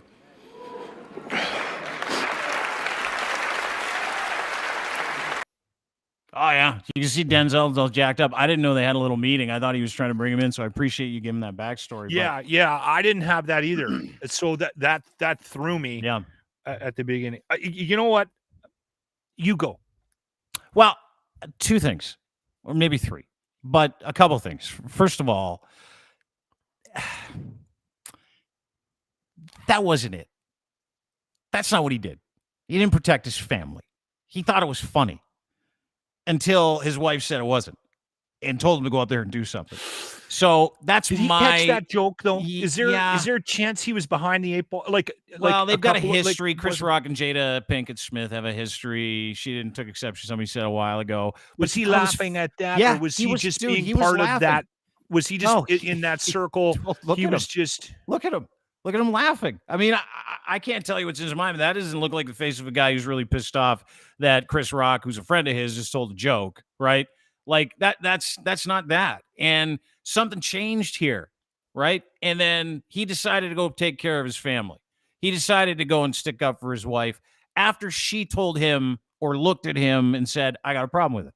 Now, the other thing that I have a struggle with is she's talking about people being mean to him or disrespecting him and protecting his family. I don't know if you remember about a year ago when Jada Pinkett Smith held a red table talk and talked about with Will Smith. This is his face during that whole thing, where he talked to her about how she cheated on him with his friend Augie, and for like a year, had a couple of relationships going on, and he had to sit through that shit. He had to eat it, and he was absolutely emasculated during that process, like absolutely. So my opinion is, just my opinion, is that Will Smith is so fucked up in the head from being emasculated or from having a couple of terrible movies. Gemini Man sucked, from having a tough time, dealing with emotions, dealing with mental illness. I think he is mentally fucked in the head. The entitlement it takes to go up and do something like that tells me that he is not here, that he's not real, that he doesn't think the general rules applies to him. And the other part of this that fucking freaked me out is right after the fucking awards, like right after the ceremony, here's Will Smith fucking getting jiggy with it at a party. Like, does this look like a dude who's real story? Like, does that look like a dude who's just torn up about the fact that he embarrassed his entire history? He shit all over the fucking award he just won 6 minutes before winning it by being an entitled asshole who didn't give a fuck about anything other than what he felt and what his wife told him to do. It's fucking wild to me, man. Like it's one of the weirdest things I've ever seen, and it tells me all about Will Smith, and it tells me that Will Smith is not a normal human being, and he is. I think there's off. a crisis here. Yeah, big time. I think we're witnessing the beginning of and I think maybe there are some people in his life that are aware of it. Maybe like a Denzel, maybe is aware of it. Maybe there's more. You know what I saw back and forth. I saw. Chris Rock went too far. Will Smith should never have done that. There's a lot of opinions about right and wrong. And at the end of the day, here's how I think this gets handled. Because Chris Rock's not pressing charges, right? Like he's not. He's like the cop showed up and went right up to him and said, "Do you want to press charges?" He says, "No, I'll handle this. I'll do." So I got to give Chris Rock, but I have never felt more sorry for two individuals in an exchange than I did in this moment. And I don't know what that is, but I felt for what I see is the possibility of a breakdown from Will Smith. And I felt for Chris Rock because he is known for that type of humor. But did you see him after he got slapped? Like this as a presenter, as a radio person, when you're rattled, your words, you can't fucking find them. Like that's what I saw. That's why it was so fucking. If somebody real. came out from if Jimmy was sitting here sleeping and just decided to come over and punch me in the head, I wouldn't know how to react. Exactly. Right? You'd be like, yeah. You wouldn't know how. Here's the thing I think happened with Will Smith, and this is pure speculation. 100% pulling this out of my ass. I think he is at a point in his life where he is looking back, and I think he regrets the wrong word. I think he's not happy about the respect that he gets. And again, that sounds a little bit ironic based on the fact that this is Will Smith, one of the biggest movie stars in the world. Everybody knows his name, but I think that he always wanted to achieve these types of goals, like getting his name called up and walking up on stage, validation, and Oscars. Yeah. He wanted that validation. He didn't get it.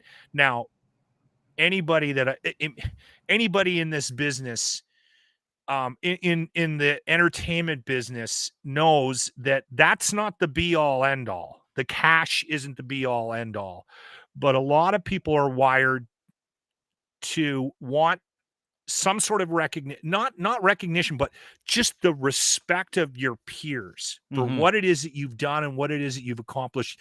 And maybe, and when you that's why I know he's fucked in the head. That's why I know he's fucked in the head. Yeah. Ray Rauth joins us. When you don't get it, Dean, it has an impact. And I think it's just worn him down.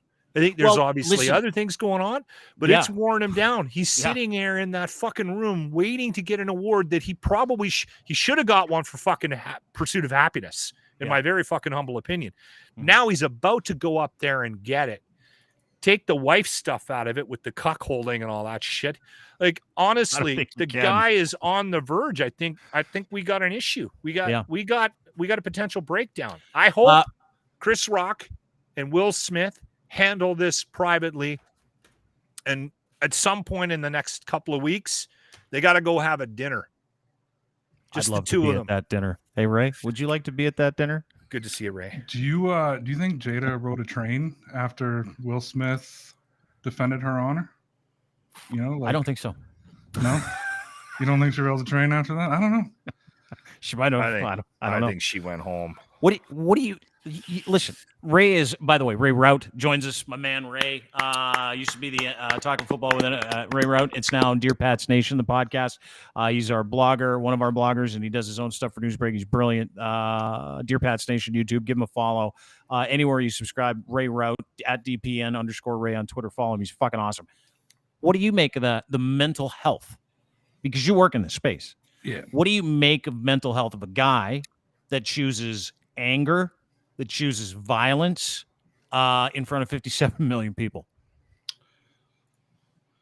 Oh, this is tough because I don't like to play backseat psychiatrist, and without talking from a professional standpoint, without talking to him, it's you don't want to make that assessment. What I saw last night was weird, which is why there's still a part of me that thinks some of it is staged between him and Chris.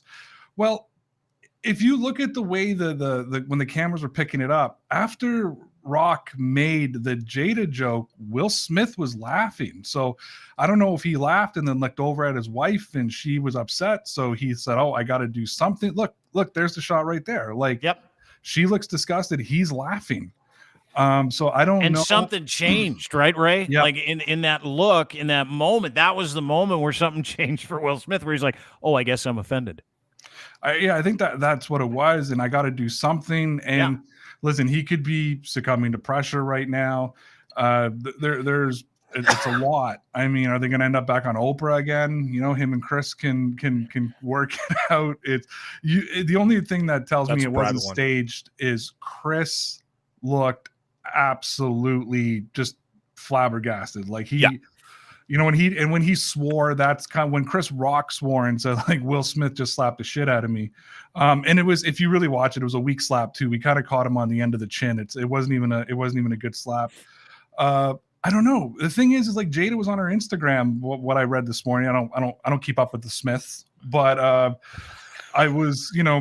I read this morning that like a couple of weeks ago she was there making jokes about it. And I mean, at the end of the day, she's not losing her hair because of cancer or anything of that nature. It's actually a pretty common thing that people go through. So I don't know. Again, I think it's one.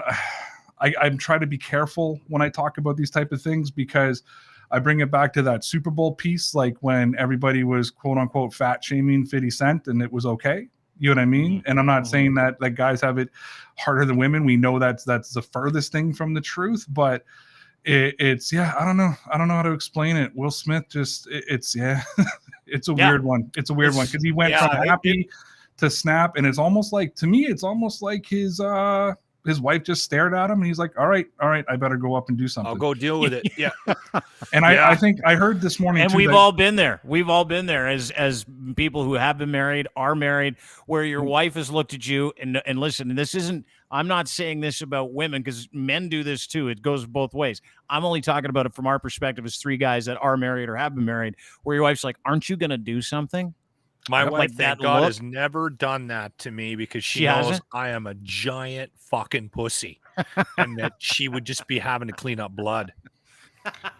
Yeah, my wife's never done it to me, but there's been off-colored jokes that have or I was laughing at a joke once because we were watching a movie about the 50s and a guy, the wife was taking his coat off and taking his hat, and somebody we were with made a joke about see how women used to treat men, and I laughed, and then I saw my wife's face and I immediately went, that's not funny, dude. Listen, I think there's more.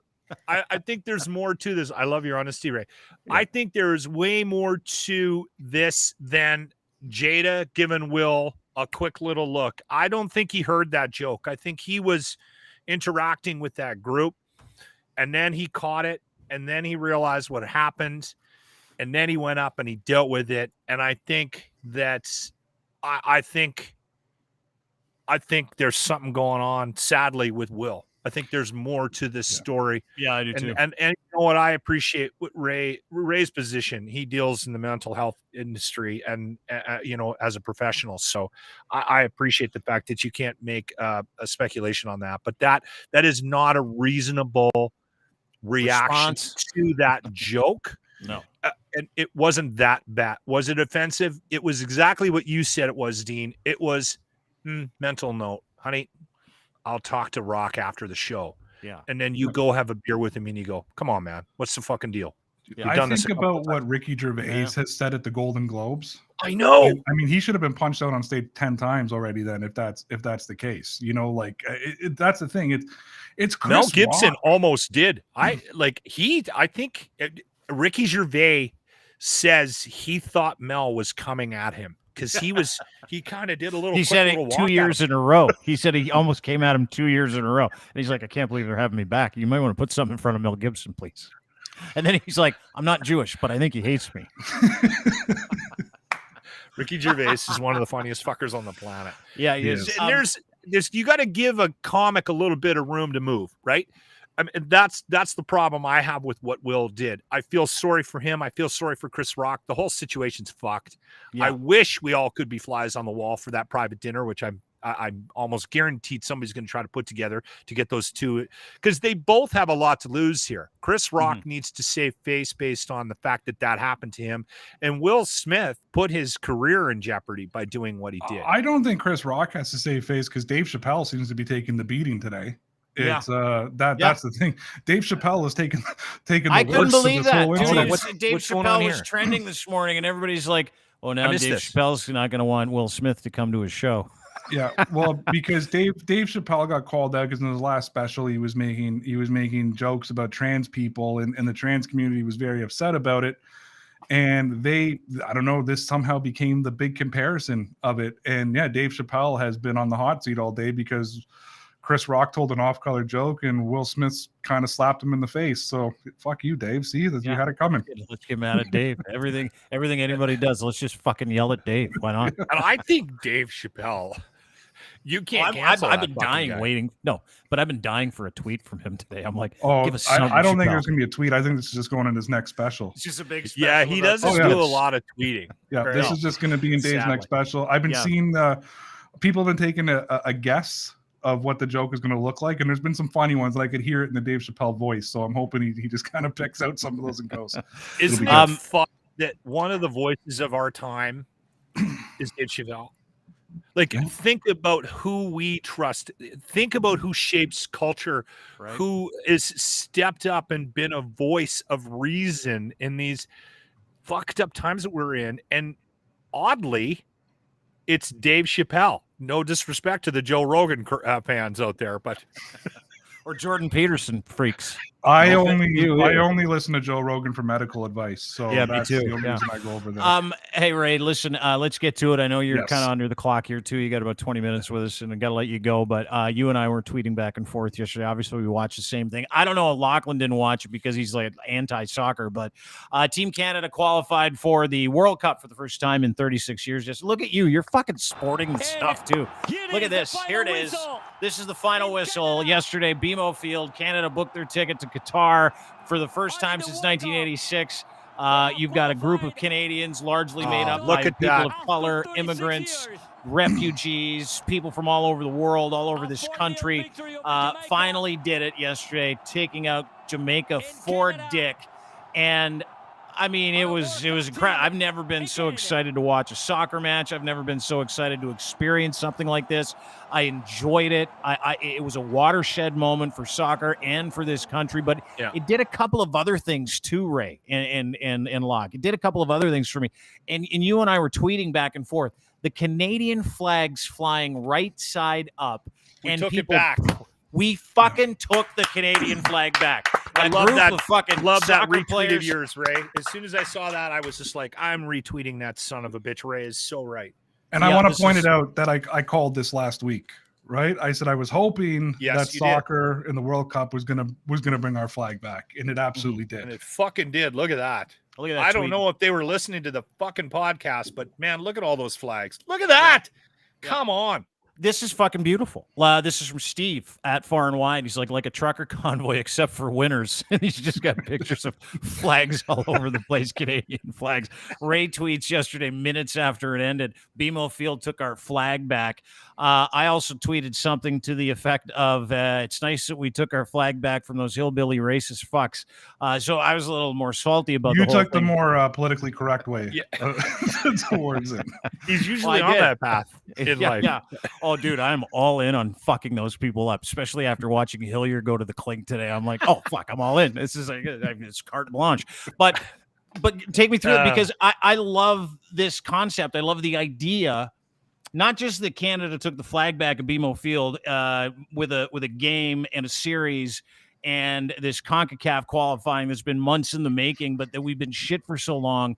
But to feel that thing where you see men of color, people from other countries, immigrants, refugees, Alphonso Davies losing his fucking mind yesterday, crying. Yeah. Like, is there a better story in Canada than multiculturalism saving us from racist fucks? I don't think there is. No, I mean, it's, to me, it's the most Canadian story in the world, right? Less Canadian-born players going out there and winning. The reaction from Davies again, in Germany, cheering on his adopted country of Canada. Hasn't been able to play the last 5 games, and I mean, he had his hand when he yelled out, "I'm going to the World Cup!" Like that just chokes you up. I was so choked up about this whole thing yesterday. It's 2 years ago. This is so amazing. Look, Alfonso, we're playing Alfonso here. He's crying his eyes out. Look at this guy. Look at the passion. Look at the pride. Yeah, they love him in Munich. 2 years ago, like I'm a Bayern Munich fan, and 2 years ago they won the Champions League. This is it. He doesn't even know what to do. No.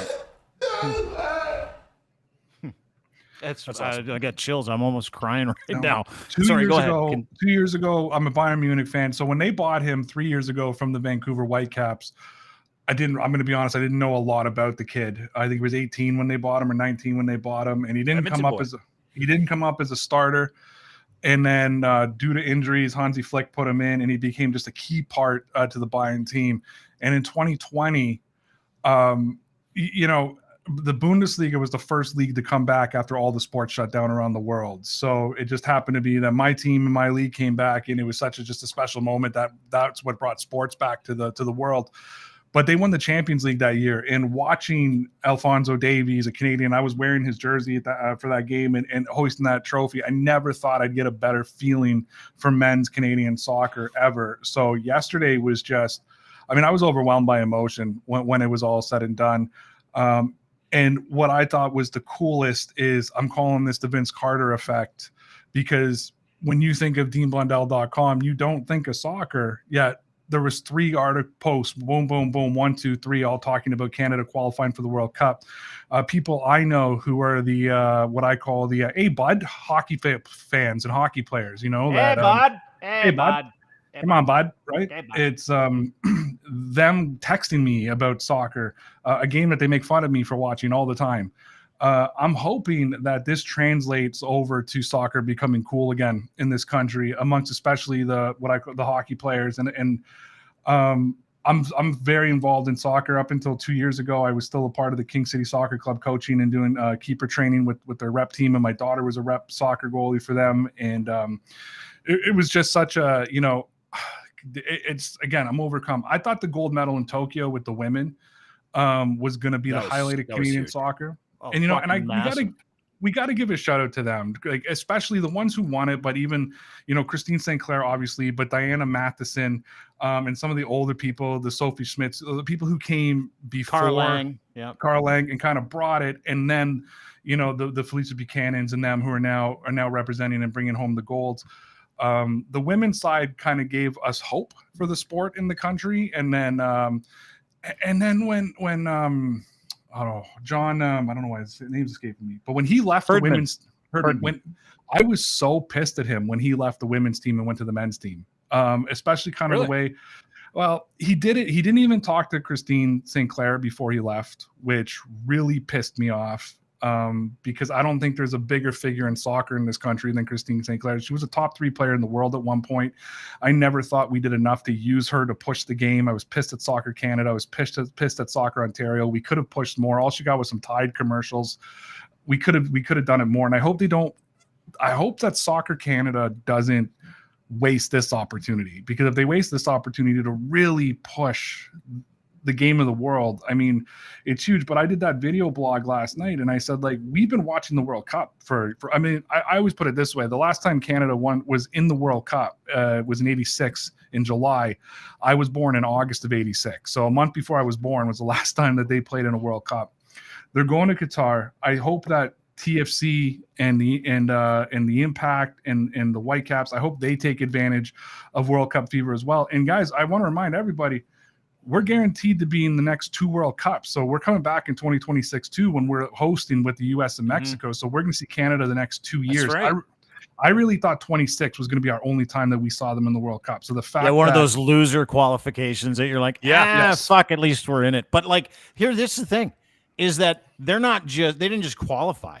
They fucking killed everybody in CONCACAF qualifying. Like, destroyed it. Most goals, most wins. They 1 loss, couple draws. Do they have any other games to play in the qualifying? No, yeah, they got some, but they're academic. Yeah. They got Panama and something else. Now it's just going to be whether they finish the top of the division, which I hope they are. I hope they finish the top of the table. That's what I'm pushing. They're there right now. Yeah. When they lost last week, I kind of joked with my wife and said they lost on purpose. They want to do it on Sunday at BMO.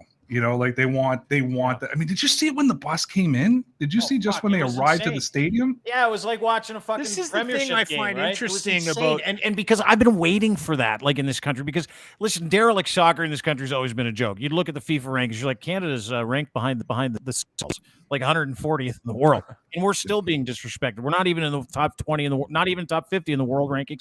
I think we're 33 in FIFA rankings. Italy didn't even qualify, and they're fucking they're like ranked fourth in the world. I'm like, we'll take them out. Russia's gone too. Canada they didn't just qualify. They're a dark horse. Like they are that good. And if you talk to anybody in soccer, and I'm happy enough to talk to guys like Stacks and Sharman, they'll tell you the same thing. They're like, hey, listen, this isn't just, hey, can't believe we qualified Miracle City. This is like, it's a good team, fucking really good. And they have some of the best players in the world on this team too. Right? Listen, what I find interesting, Ray, and I just want to jump in here, is you guys are in the soccer community, and I've been it's been forced on me because I'm a member of this podcast. Sorry. But I've always thought that soccer was huge in Canada. It's part of the reason why there's that animosity, in my opinion, from hockey to soccer, because I've always felt that from, like, in my lifetime, I've seen this sport surpass on a grassroots level every other sport in this country. I mean, you drive around fucking Alberta, you don't see people playing hockey in outdoor rinks. You drive around, you see people playing soccer in fucking fields everywhere. Well, I think one of the big differences is cost. And I was talking about it with a guy at work this morning who's involved in minor hockey, and he said they're seeing a big drop-off, and it's because of the cost. Soccer is cheap. You need a ball and a pair of cleats. I think registration for a lot of house leagues are $120 for the season. I mean, that's an affordable game to play. Same with basketball. Listen, immigration has definitely changed the outlook of the game, and more people getting into it. However, there's still a lot. I mean, if there was a World Cup game and a Leaf playoff game on the same night at the same time, what do you think would dominate the ratings? Leaf playoff game, dude. To further your point, they qualified yesterday. Number one on every sports show at night was the Leaf game. Yeah. Okay. And it's going to do that. So we're still there, but still Hockey Nation. Yeah. You're seeing just I mean, I don't know if you saw that video of KJ and Azorio hugging yesterday. Like the media, the media who's been in Canada, especially covering the MLS, the emotion that was coming out of them, it was unbelievable. Yeah. And the thing is about this team, like we have some name players, and it's something we never really have, and that's no disrespect to Craig Forrest, who I think is an all-time legend of our game, but he doesn't compare to the stardom of Jonathan David and Alphonso Davies. You know what I mean? Like he doesn't. Well, he's a keeper, right? Too. I mean, but it's not just keeper. I mean, Alphonso Davies plays for Bayern Munich. He plays for one of the teams in the world. They just won the Champions League. And he's one of the guys ago. for that team too, right? And he's one of the guys. And I'm telling you, being a Bayern fan that's watched every Bayern game this year, Bayern has missed him more than Team Canada has. You know, like Bayern has struggled without him on the field. He's the pace of their team. He's the one who controls their whole backfield. So it's been rough with him gone the last 6 weeks or 7 weeks that he's been out. I heard he's going to be back the other side of April after the international break. I think they're being overly cautious with him, Ray. They are, and they have a Champions League game next Tuesday in the quarter. So I think he'll be back for the Champions League. I doubt that we'll see him on Saturday. So yeah, it's they, you know, Forrest didn't have that name, and it's no offense to him. You know what I mean? It's no offense to him, but he wouldn't take that, dude. But he gave me the moment. Like, I don't know if you saw him. I did with a rash. I want to play this for you. Stacks, by the way, and Footy Prime is the name of the podcast. Fortunate enough to be involved in that project with James Sharman, Brendan Dunlop, and the group. Craig's one of the hosts. We've had him on the show. He was on the show last week. One of my favorite people in the world. Like, truthfully, one of my favorite individuals. And doesn't pull any punches. He tells it like it is. Yeah. Well, and he wears his heart on his sleeve. And keep in mind, this guy had 56 caps for Canada. He was the only, like, back in the day when Canadians never did anything with soccer, he was like the guy playing in the Premiership. He was like a big fucking name here in this country. And as he's processed life, he's now at this point where this dream came true 30 years after. But he's still so emotionally attached. In his interview with Arash, Sid put it up. We'll play it for you. It's fucking incredible. As an alumnus of this program, how do you describe all of this? I got no words, buddy. I honestly have no words. This group of guys behind me that have growing the game slowly but surely, and so many bad times, so many down times, and the national team is. I just broke up. I honestly am. I think it's the most amazing thing. Seeing John Herman and these guys and the fans. You know, we've never seen this before. History. It's history, and just to be down here and be invited to be part of it is it's an honor. It really is. Thanks, Arash. Just the humility. It made me cry. I was watching it yesterday, and I started crying. I sent him a text, and he's like, buddy, it's the most incredible thing. And I'm like, go and get wasted. He's like, I can't. I got to work at CBC tomorrow. But like we were talking about Will Smith earlier. Those are two contrasts of two different people. That is a good human being. And he is the story. He started this, right? Yep. And 45 years later, 40 years later, to look at what was happening, to be invited down there, he was grateful for it. Like, we don't know how important this is, unless you're people like him that have struggled to make this game what it is in this country. And he's one of the pioneers of this game in this country, right? He has to be, right? It is. Yeah, he has to be one of the pioneers again. He played for Canada. There's a lot of big name players who elected to play elsewhere that chose not to play for Canada and play for the Netherlands or play for England or play all around the world and go to World Cups but not represent Canada. Craig Forrest was a guy who stuck with it. I'm not sure if he would have been eligible for anywhere else, but if he had any ancestors that played in any other country, he could have chosen to go play there. We've seen such a shift in this country. My first ever Canada game I ever went to was, coincidentally enough, against Jamaica, and it was a friendly about 9 years ago when I would say half of BMO was filled up. There wasn't a big thing. We bought tickets 3 days before, and I was sitting at I guess the equivalent of the 40-yard line in the NFL, about 20 rows up from the field, like just primo seats. And we bought them 3 days before at half the price because they were just trying to sell them. I don't think you'll be able to buy a ticket for a Canada game, even a friendly to somebody. You're going to be paying big scalper tickets. So the rise of the game. Those women's games in Edmonton, Ray, were like full. Yeah. No, it's growing. Man. Yeah. In 2000 and 1.6 million Canadians watched that game yesterday. I was at a football game, million. CFL game last year, Ray. Not to make this about CFL. Please don't. There was 17 people in the Commonwealth. Well, it's a CFL. So it was packed. There was 17 people, and I might have added 4 to make it more reasonable. Yeah. Like, it was so bad at the end of the season. It was so easy to get a beer. In 2014, That's why we went. In 2014, we hosted the U20, the women's U20 World Cup that Canada was in.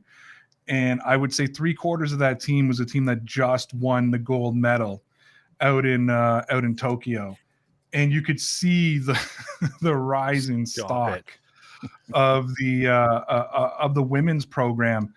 What's so special about what happened yesterday is outside of Jonathan David, Alphonso Davies, again, Buchanan, this took us out of nowhere. And I think that I forget who said it. It could have actually been Davies, but he said, for everybody who believed in us, which it wasn't a lot, he said, like, this is for you, to the fans, to the guys on the field. And it was, and listen, as a Canadian soccer fan, as a huge soccer fan, Canada's broken my heart too many times. I didn't have the belief in them. And Dean, if you would have called me a year ago and just said, hey, Ray, Canada's going to be in Qatar, but Italy's not, I would have laughed at you. I would have checked you in. I would have said, okay, Dean's seriously losing his mind. And let's go get it checked out. It struck me, right? Because I think Macedonia popped Italy on the weekend, and you're like, oh my God, Italy's not going to the World Cup and Canada is. This is fucking hilarious. And now here's the thing: Macedonia is going to play a playoff against Portugal, and they have a chance to send Portugal home. Could you imagine? What? Could you imagine if Italy and Portugal don't go to the World Cup? No Russia, dude. It's Canada's to lose. Belgium's pretty good. England's not bad. Some France South American teams in there. Germany's on the rise. There's still some okay teams. Yeah, Germany's on the rise. Germany's okay. Yeah. I do want to correct you guys. One thing you were talking about. Because Ray's got to go. Ray's got to split. Well, you were talking about this being the biggest story in Canada this year, and I don't think so. I think it's the Libs and the NDP getting together to form a coalition to make this country a better place. Hey, listen, I'm going to end with this. So, Dean, I have to, since the CFL got brought up, I have to have you on my show, and I'm just going to lay a little tease here because out of all the things that you could have been held accountable for in your radio days, somebody, one of my audience members, who's now one of yours, dug up a clip from you on YouTube and sent it to me. And it's regarding the CFL. So I want you to come on my show and explain yourself if you can, because my God, I mean, the things they could have held you accountable for, I cannot believe what they want me to roast you for. So please send this to me. Give me a heads up when you do this, because I need to watch this. You do know most of the audio from my former radio program is probably illegal now. So we'll have some fun trying to figure out if we get arrested. Drunk. It's okay. We won't. It's just I'll send you an invite, because out of all the things they could have held you for, when I got this clip and said you need to bring them on and talk about this, I was like, this is where you draw the line. This is what we're going with. All right. He's done so many worse things. Ray Rauth at DPN Ray, DPN_Ray is where you can find him. Dear Pats Nation is the name of his podcast. I'm a Bills fan. He is a Bills fan now because of Ray Lockis.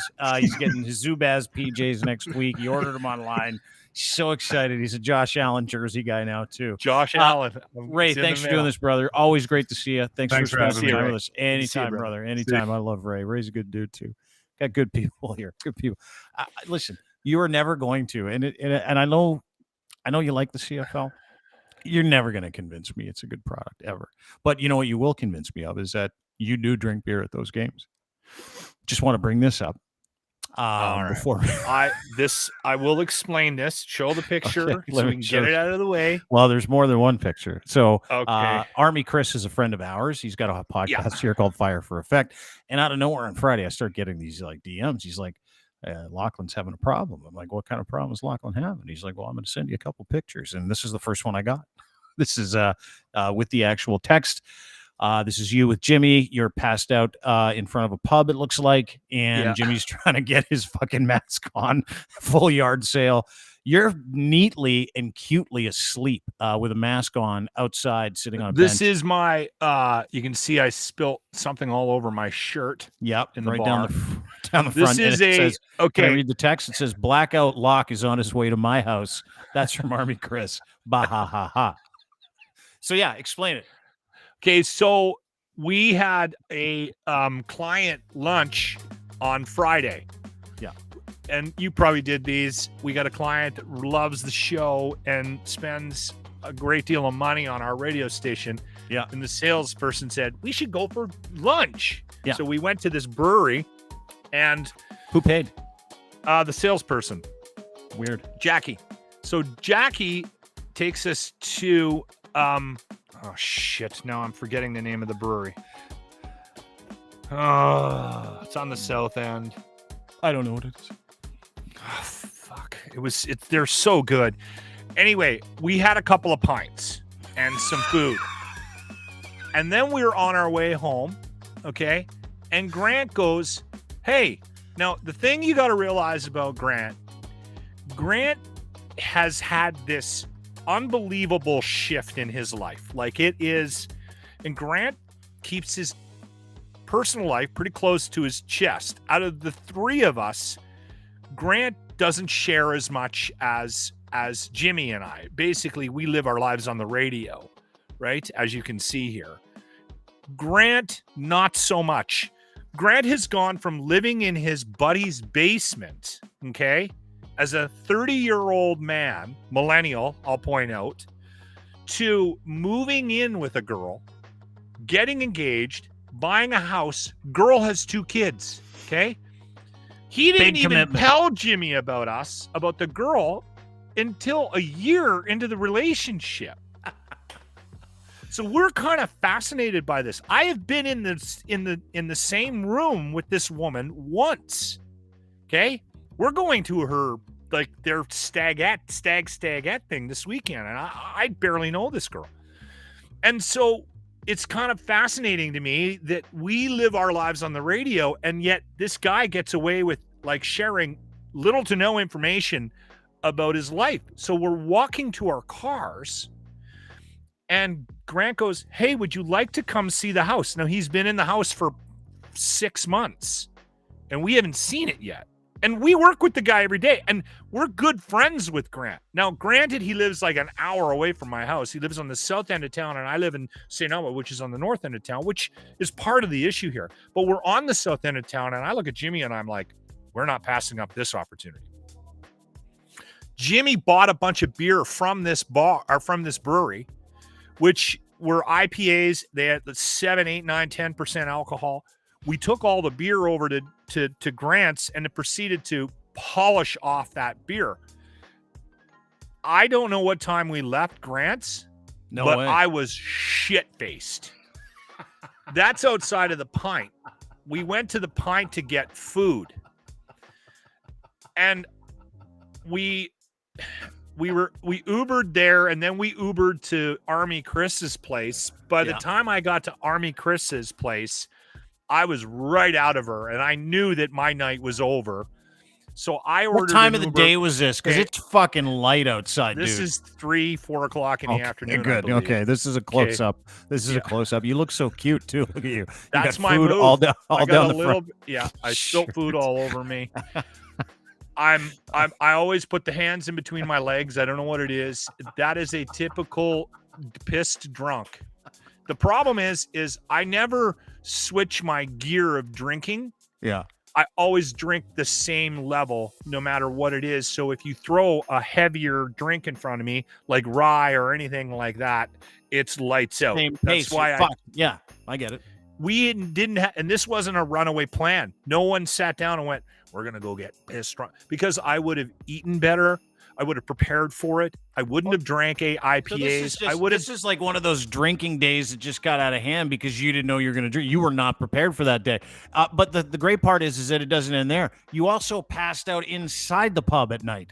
Yeah, I don't know where this is, but here's the text. He's fucking pinned. I'm like, hey, how's Locke doing? He goes, this is Chris. He goes, yeah, he's fucking pinned. So I guess the whole locker room is coming to my house, and I'm on with Bonzi at 7. Should be a shit show. And then he's like, the new Kid Rock album's 30% awesome. And then he's like, I'll roll tape when I'm here on you guys being drunk. And then he's like, odd that he has the same post every time. And then he says, I think Locke passed out in my shitter. Did any of that happen?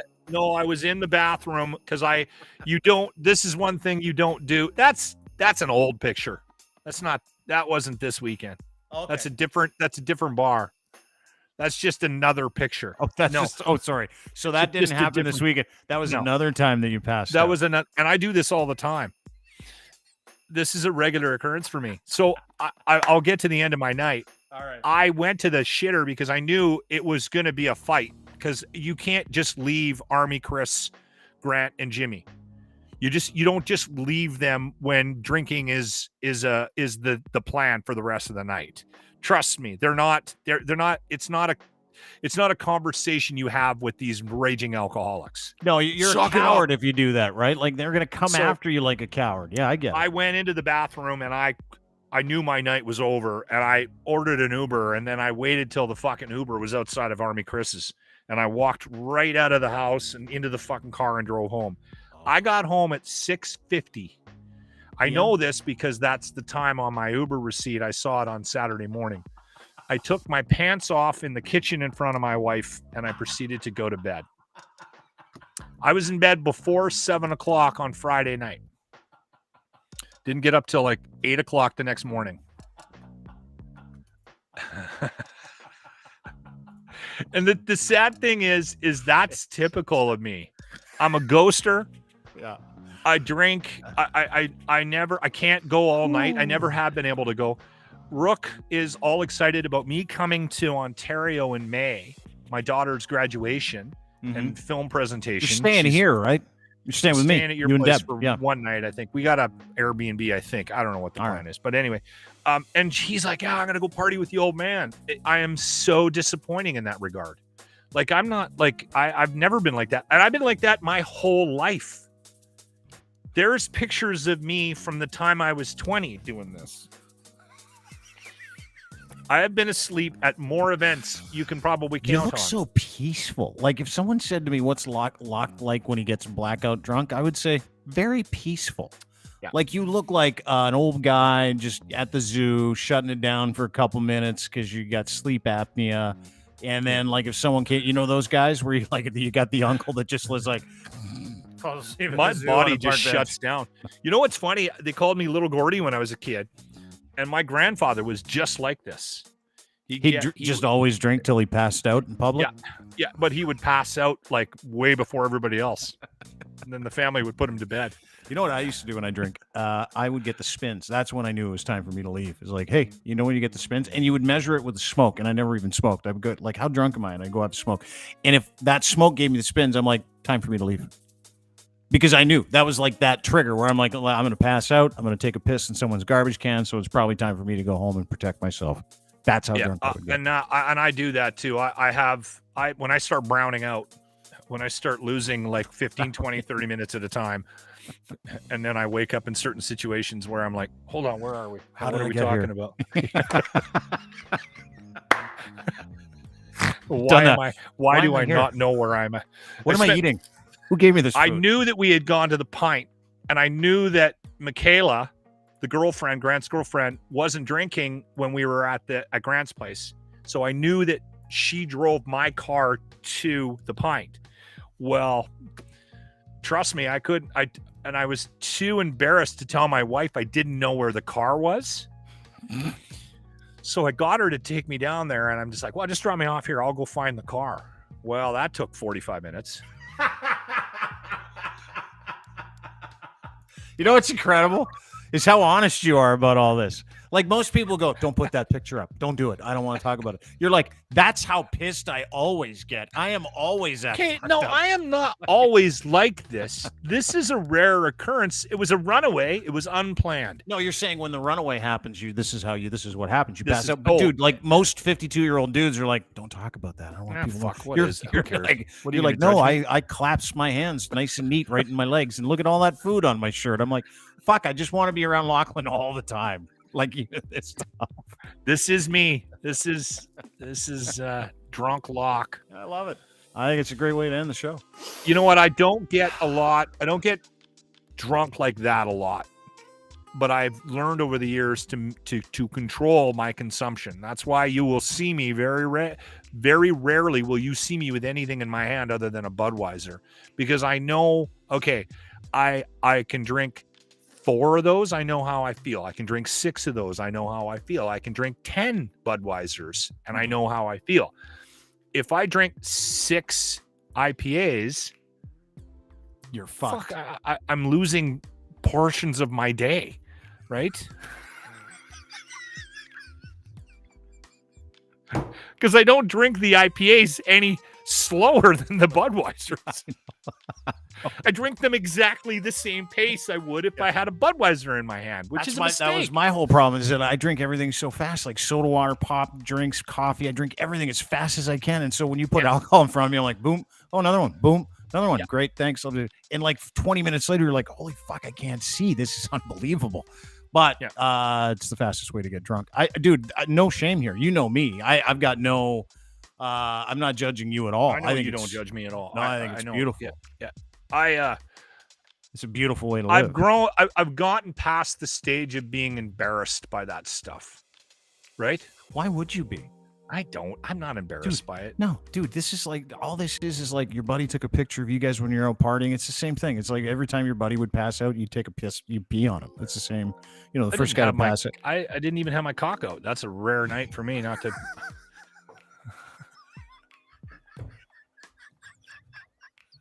Look at Jimmy trying to put his mask on too. That probably took a half an hour. How wasted was he?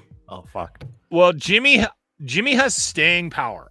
I've explained this to people in the past because I'm 240. I'm 6'4". I'm 240 pounds.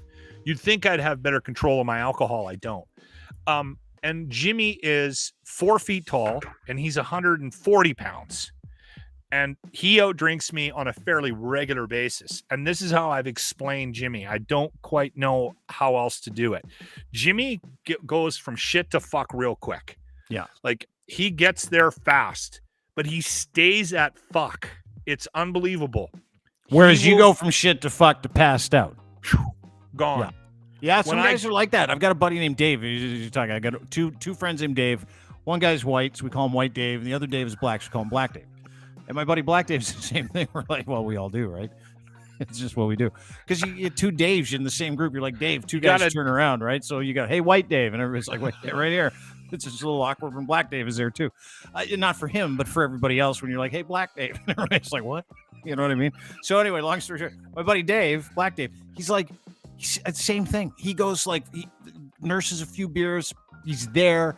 But then he stays there the entire night. And I don't know what that is, like a chemical makeup I don't have. If I could do that, I'd still be drinking, probably, but I can't. And again, I would be way more abusive with alcohol than I already am, and I've already got a problem with it. Like Army Chris is like that. He gets to fuck and can stay on fuck for like a week. Yeah. Right? Dude, he can talk about like the specifics of warfare after 43 Pilsners. Like, it's unbelievable. Like, I don't have that gear, and neither do you. When he's sending you texts, pictures of me, he's passed out. He's had 12 beer in him. Yeah. Right? And I've had 6 IPA. And I don't know my name. Right?